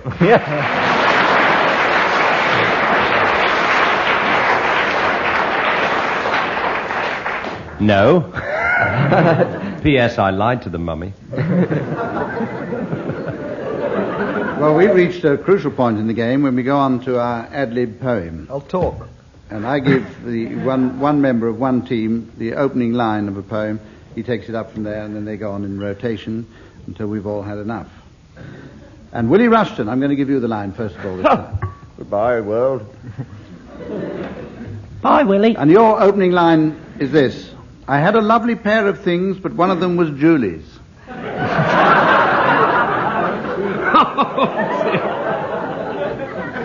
Bye, world. I had a lovely pair of things. One of them was Julie's. Thank the Lord, my hair is even longer than Tom Dooley's. It hangs right down my shapely back. I won't reverse that one. See trouble coming. I've also got a beard, which naturists can climb about. And sometimes say, that's weird. What a strange place for a bandicoot to nest. They sometimes say. They marvel as they stare at it, and then they go away. One who came back, a naturalist, it is, of whom I speak, came and lived within my beard for, most of a week. And at the end of that 1 week, he came to this conclusion.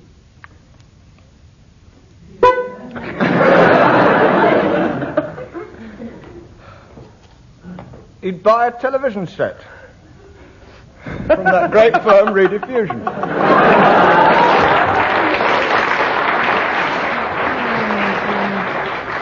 All the other firms are good, I have to say that here. In case they complain to our producer, dear. However, the naturalist you're longing for to hear of.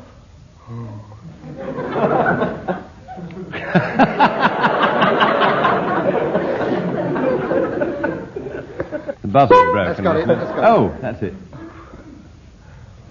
Oh, hear of was that? Hear of. But this is such a bizarre tale, and such a very queer of which I've heard tell much before. He was a chap who liked to drink. A drink called Camel's Wrist.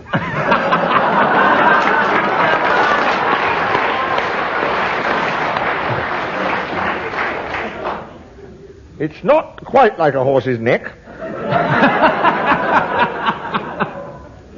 It smacks more of a Pink Lady.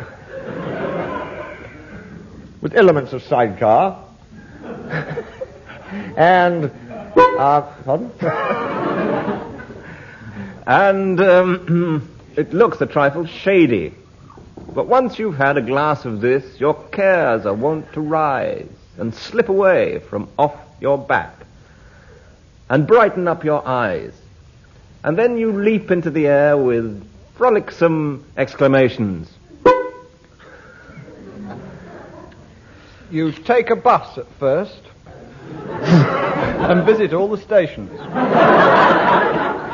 This is a pastime known by many as fun to be endured.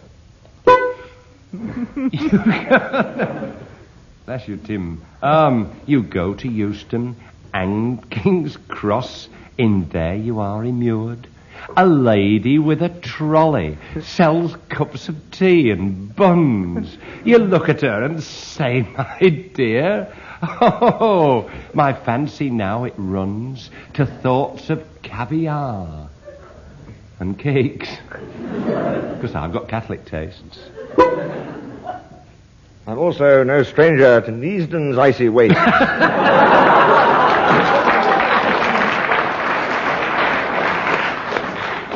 And when I'm up there drinking with my friend the naturalist, and he starts exploring at my beard, I have a camel's wrist.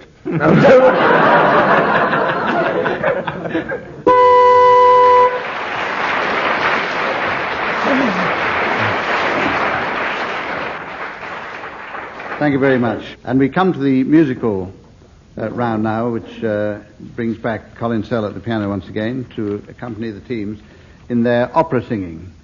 And we're going to start this one with you, Graeme and Barry.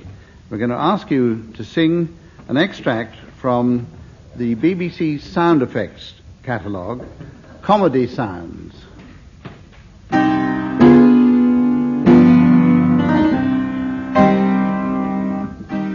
Booing and bleating, feeble applause, half-hearted hurrahs, panic and rush for the exits. Running footsteps and explosions and splashes. Footsteps strolling through ovens, strolling through ovens, strolling through ovens, ovens, strolling through ovens. Woodpecker practicing, typing with free hands, drawbridge opening sideways, radiophonic stomach, standard orgy, cheering small group. Ha! Smoked herring gull, more or less normal chickens. Indisposed chicken. sheep, mother and child, Mother and child, assorted sheep, assorted sheep. goose gobbling, Oh, goose gobbling. puncture, Puncture. Punture.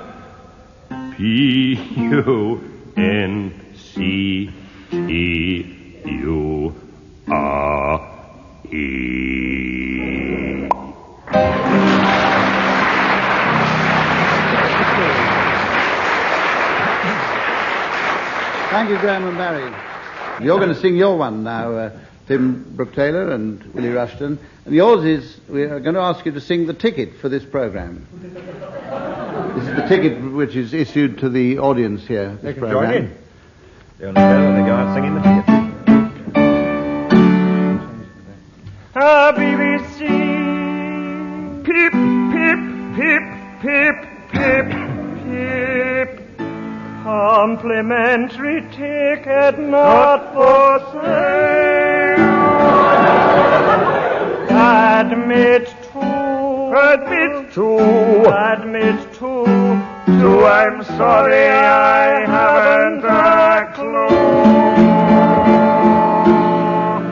Chairman Humphrey Lyttelton.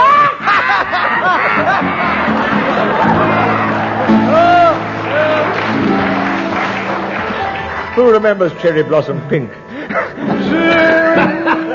Jim Brooke-Taylor, William Rushton, Jim Brooke-Taylor, William Rushton, with Barry Cryer and Graeme Garden.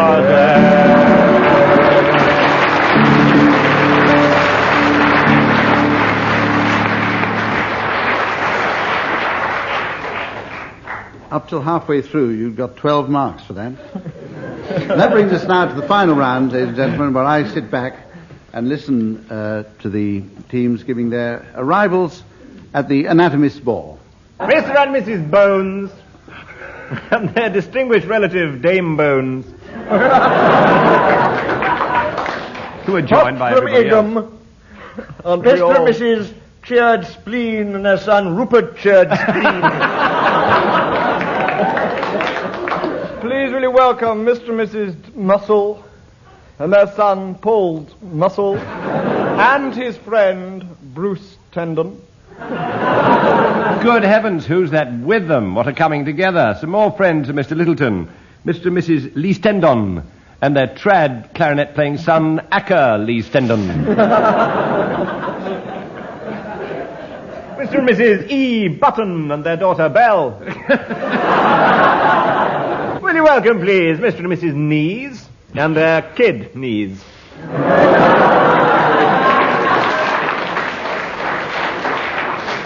Please will you welcome Mr. and Mrs. Broughton and their tiny criminal son, Little Fingers Broughton.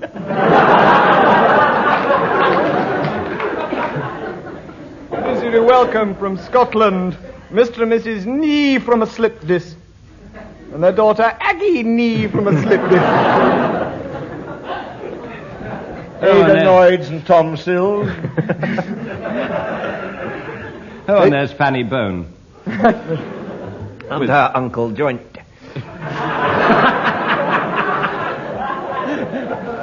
Ladies and gentlemen, this is where I have to say that we've come to the end of our show. There's the bouncer, Big Burtox.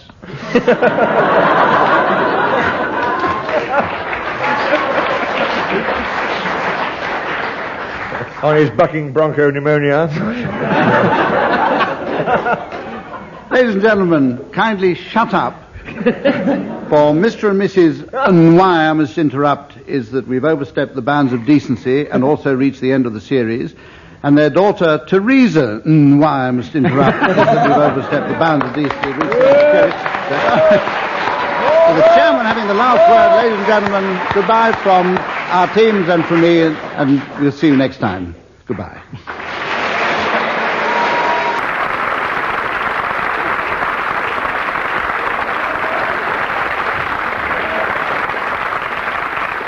Hello again. This next half hour is hopefully described as a panel game involving two opposing teams. On one side, Graeme Garden and John Cleese.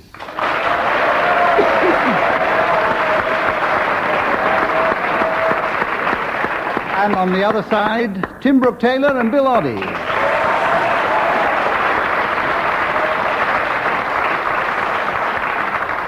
I shall be conducting the game, marshalling the crowds, keeping the score, and hoping devoutly that we all emerge intact at the other end.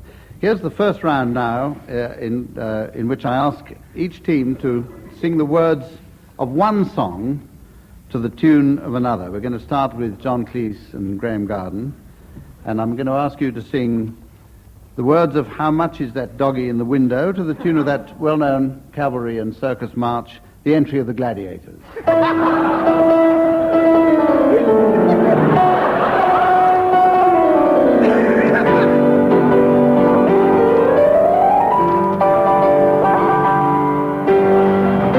How much is that doggy in the window? The one with the waggly tail. How much is that doggy in the window? I do hope that doggy's for sale. I must take a trip to California and leave my poor sweetheart alone. If he has a doggy, won't be lonesome. And the doggy will have it all. How much is that doggy in the window? The one with the waggly tail. How much is that doggy in the window? I do hope that doggy's for sale. Quite enough, we shouldn't have to sing any more because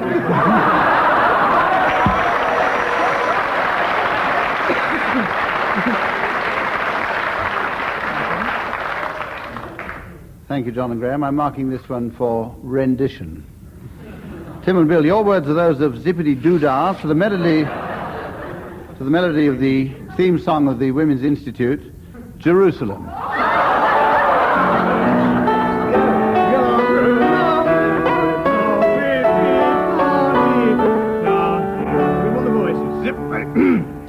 Zippity Doodah,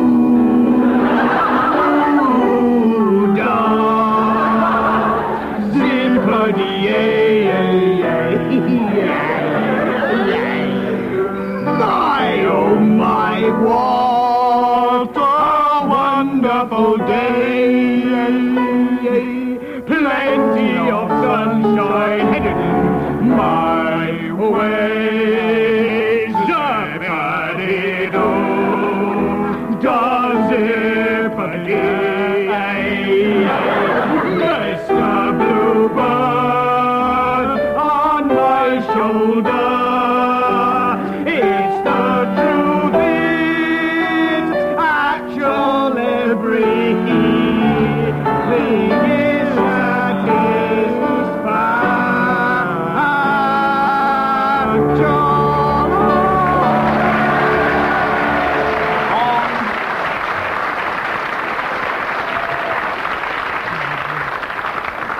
I'm awarding Bill and Tim 1 for that, an award which has been given over the telephone by the Women's Institute themselves. John and Graeme, 2 marks for your rendering. And we go on to a point in the thing where I have to announce that at the end of the game, at the end of the program, we're going to ask each team to announce people with silly names and to give the players time to think them up. I'll leave it until the very end of the program before I ask for them, and I'll give them a bit of time to think them out. They're going to be asked to announce people, late arrivals, for the Farmers' Ball.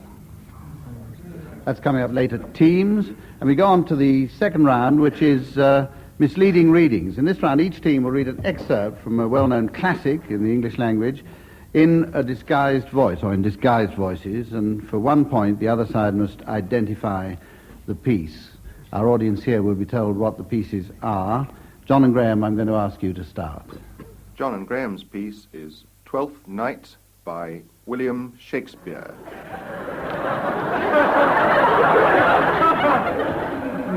John and Graeme, can we have your piece, please? Some are born great. Some achieve greatness. What sayest thou? And some have greatness thrust upon thee. Heaven restore thee. Remember who commended thy yellow stocking. Thy yellow stocking? And wish to see thee cross-gartered. Cross-gartered. Go to, thou art made, if thou desirest to be so. Am I made? If not, let me see thee a servant still. Why, this is very midsummer madness. Yes.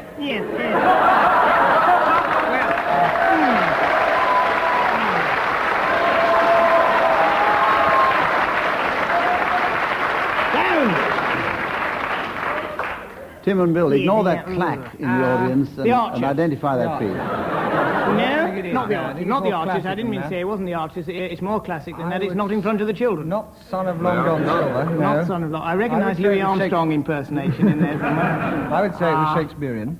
Yes. Yes. And Bill knows it. Richard the Third. No. Bill. Midsummer Night's Dream. No. Sonnet 158. Close. Before we go through the entire works of Shakespeare, I'll give you half a mark for Shakespeare and dock you half a mark for not knowing that it was from Twelfth Night. Twelfth Night. Was it? Twelfth Night. Now, Tim and Bill, let's have your Didn't go too excerpt well on from the the first classics, 11. please. And from Tim and Bill, The Mad Hatter's Tea Party from Alice in Wonderland by Lewis Carroll.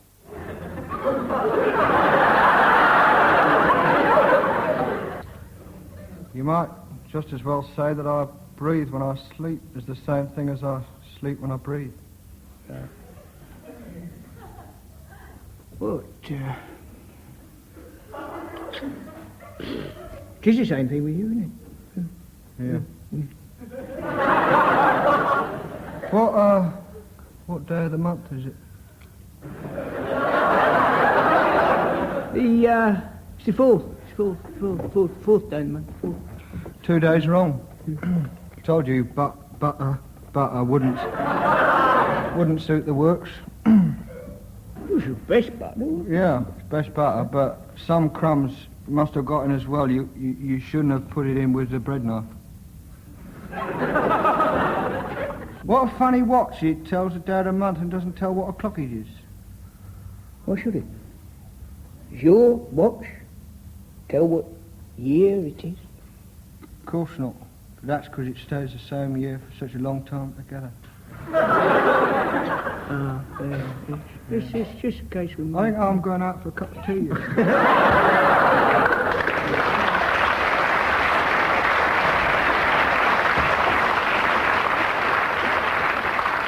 John Cleese and Graeme Garden, if you're still awake, can you identify that, please? I think the audience thought it was Pinter. You think they Yes, thought I it was thought they Pinter? I think they thought it was played like Pinter. It was played like Pinter, yes. It was played faster than Pinter.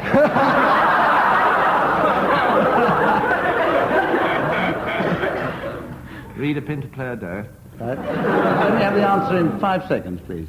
It's the long, boring play. It's an autobiography of Wilson, Keppel and Betty by Very close. I think by Stanley Baldwin's second son. No. It's in fact from the Mad Hatter's Tea Party, Lewis Carroll. No. Really?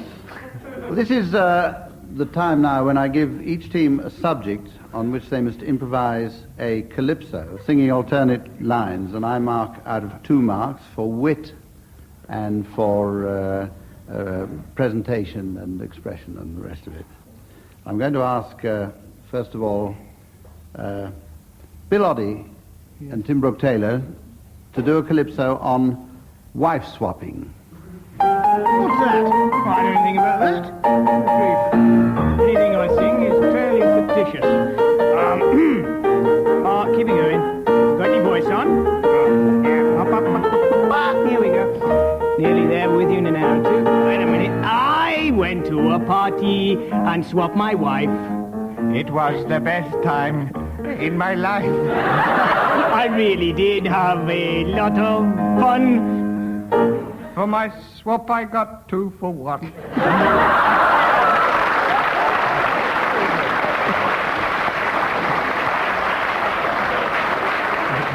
Oh, there, you can't Yes, get and much better than that, can you?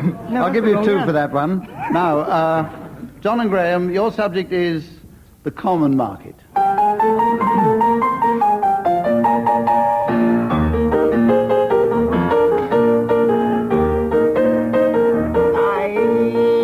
Thought about the common market yesterday. Oh, it seems such a long way away. There's only one question I want the answer to. What on earth will Pompey do?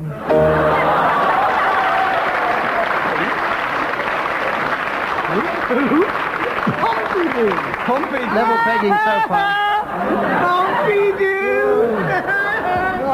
Level pegging so far on this round. We go back to Bill and Tim. And if you'll do one now on Come Dancing.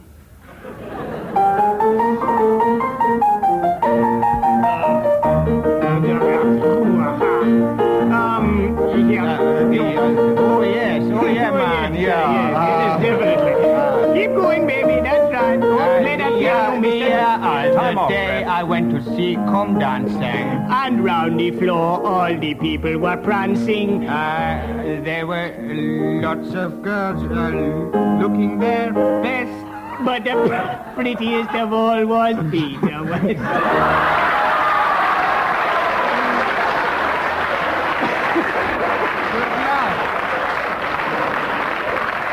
We had a libel action. 3 marks out of 2 for that. And now, John and Graeme, one from you on the Olympic Games. The last Olympic Games were held in Rome, which is a long way from home. This lot'll be at Munich town. Munich City. Oh, and I also think that Peter West is pretty.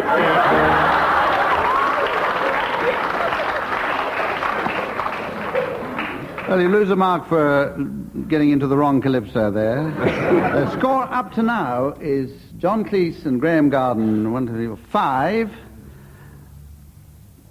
Bill Oddie and Tim Brooke-Taylor. Oh, we've got halves in here. 5, 6, 7, 8.5. Absolutely. And we move on to the round called Word for Word, in which I give members of the team in turn a word. They have to come up with a word which has no connection with it whatsoever. Each team has a buzzer, and the opposite team can challenge any word if they can and get a mark if they prove to me that the word has a connection. John Cleese, I want you to start off with the word rent. Turnip. Contrapuntal. Bat. Recidivist. Mouse. Artichoke. Intermarriage. Calligraphic. Batter. Sten gun. Challenge there from Tim Brooke-Taylor. It's only because they're using words I don't understand. The only reason I didn't buzz them is I don't understand them either. Therefore, I think... In that case, there is a connection insofar as we do not understand the last 2 words. Right, well, I'm going to put down... I'm going to put down a mark there to Bill and Tim and ask Bill Oddie to start with the word rocket. Runt. Why did I say that? He's talking about himself, isn't he? Bicycle clips. Bicycle clips and runt. Yes. You said he was talking about himself. Yes, 1 mark. 1 mark. Objection upheld. Let's get this thing moving. Let's get the show on the road, baby. Graeme Garden, will you start with the word limp? Brown. Stole. Egg. Stoat. Objection there. Is that stole? Stole. Yeah, most stoles are brown, aren't they? Yes, they are. You get a mark for that. Very tenuous. Now, you know, I mean, if you play all this those game that aren't seriously. silver and Yeah. all the well, rest. look, Yes, most yes. stoles are brown. And for that, you can start, Tim Brooke-Taylor, with the thank word you. rook. Bicycle clip. Oh! Hesitation. Arc. Arc. Violin. Arc. Turnip face. Runt. Horse bladder hat. Bicycle clip. Camel. I think I'm going to stop you there on Yes, the grounds of repetition, That took me by deviation, surprise. I wasn't plagiarism. hesitation, and being in the wrong panel game.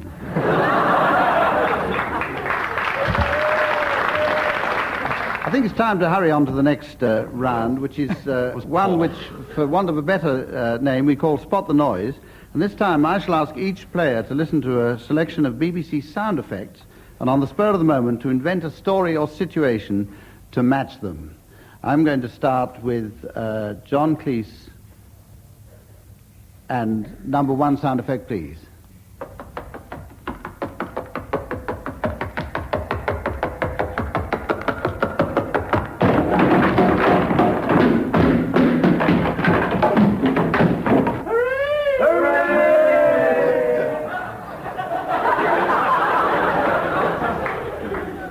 Well, it's Gordon Pirrie running up the stairs.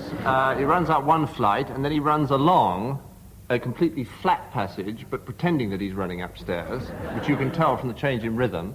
Then he opens the door and finds himself in a very small cupboard, where he attacks MacDonald Hobley, knocks him senseless with a small wooden instrument that is not easy to absolutely distinguish, but I think it may have been a lute. And then he comes out to the cheers of only 4 members of the Luton Girls Choir. The others have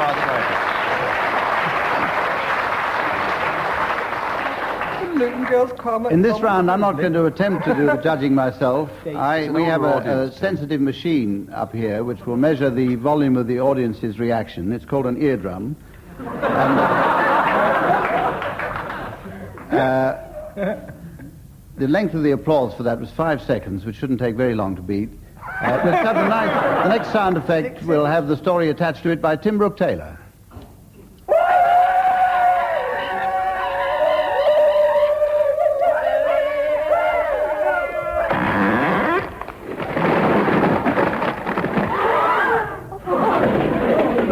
Oh, my God. Oh, yes. That's members of Parliament going into the lobby to vote.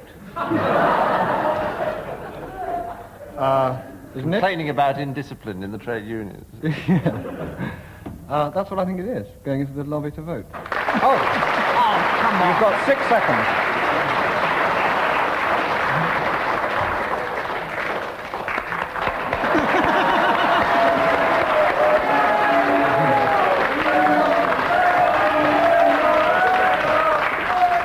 One mark there because something's gone peculiarly wrong with the stopwatch.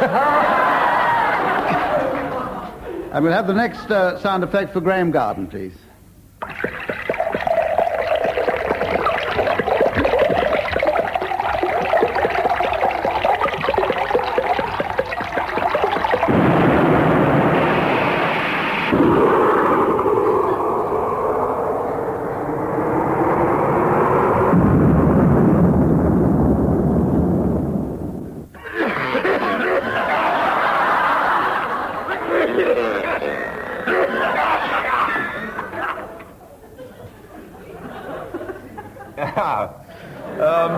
The sound which you just heard was recorded in the changing rooms of Derby County football team.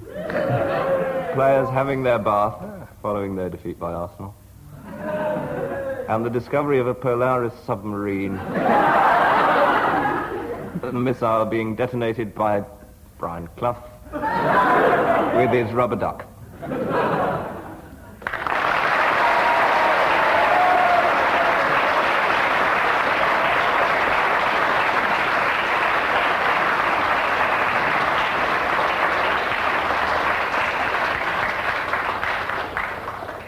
10 seconds of rather half-hearted applause there, giving him 3 marks. That's good. And the fourth one now for Bill Oddie, please.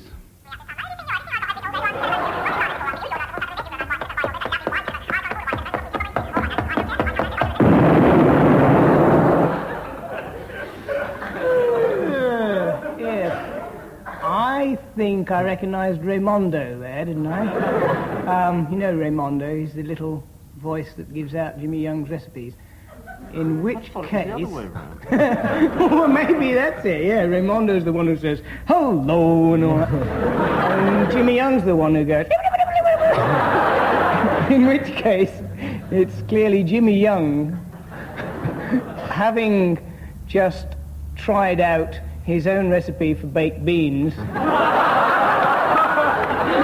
Racing. Clearly. Wait a minute. Save it. Push your luck. Racing for the loo and not making it.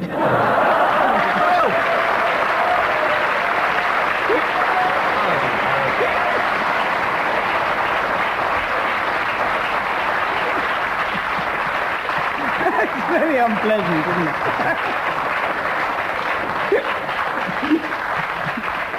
Right. Ask your mother to Okay, Mum. Thank you.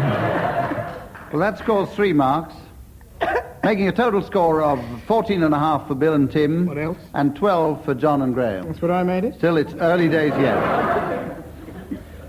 Well, now we come to the round of impersonations, and here's the round in which one member of each team has to impersonate a well-known person, impersonating another well-known person, reciting a nursery rhyme.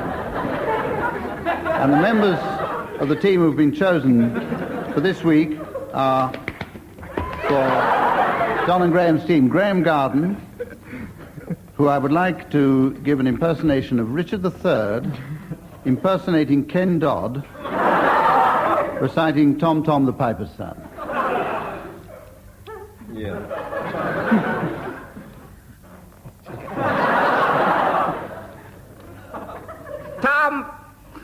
Tom the Piper's Son stole a pig and away did run. The pig was eat. And Tom was beat. Have you ever been beaten, missus? And Tom went running up the street.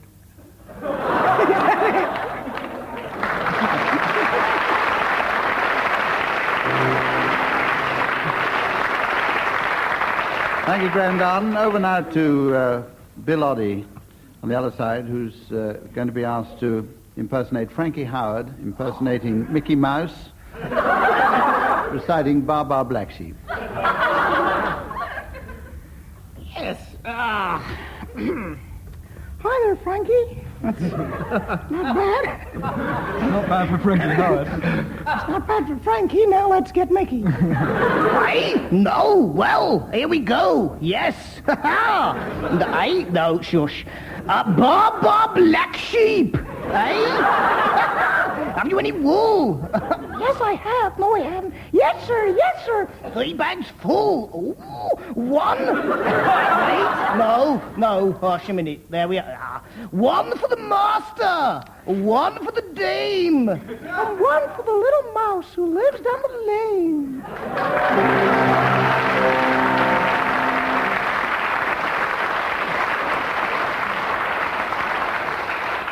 I'm going to give Graeme Garden 1 extra mark there because his was over quicker. And this makes the score an absolutely level pegging 16 all. We're all here on tenterhooks, whatever they are.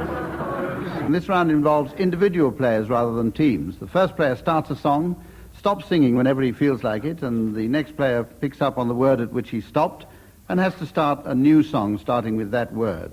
I allow a certain amount of poetic license in this round. We'll be going in the order of John Cleese, Tim Brooke-Taylor, Graeme Garden, and Bill Oddie. John, will you carry on singing, please? Daisy, Daisy, give me your answer. Do something to me. Me. A name I call myself far a long, long way. Way down upon the Swan River. That's not fair. Far, far away. Way down upon the bay. Wait a minute. Wait. I give up. John Cleese has given up there. We're going to start now. He gets, of course, no marks for that. We're going to start now with Tim Brooke-Taylor. Will you start a song, please? Oh, I do like to be beside the seaside. Oh, I do like to be beside. Beside. I'll be beside. I'll walk. I'll walk beside you. You're driving me crazy. I want to dive you to you. Skip the oh, you're driving me crazy. What? John Cleese, what? What is that doggy in the window?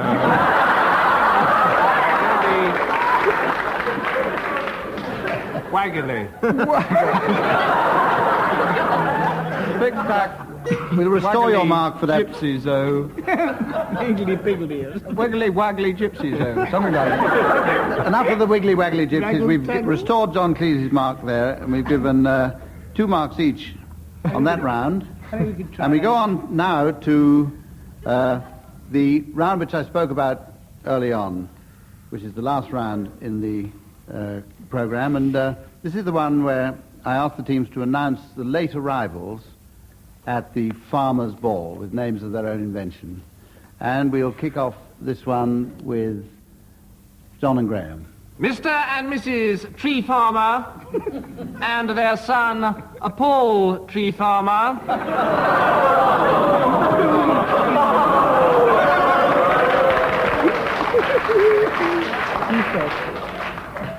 Well, if that's the sort of reception he gets, I don't wish to come in very much. But I'd like to introduce at the Farmers' Ball Mrs. Suitical and Pharmaceutical. He should be at the chemist's ball.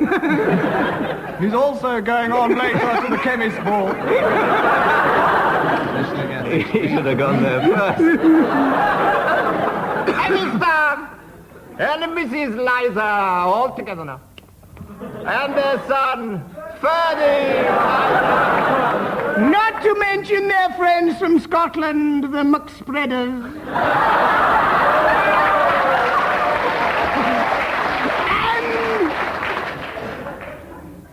Mr. and Mrs. Stingtime and their son Harvey Stingtime. And funny you should mention him. But he was coming to our He was coming as well. And so was Fertilizer. But Mr. and Mrs. Festival and their son Harvey Festival. And at the piano, providing the music, the famous blues singer, Rhode Island Red. And, of course, finally, Farmer Giles and his horse manure. And a late arrival, Mr. and Mrs. King Machine and their son, Emil King Machine.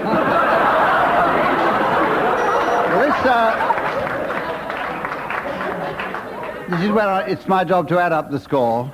And at the present standing, Bill and Tim win by a short head with 22 over John and Graeme, 21. Fix.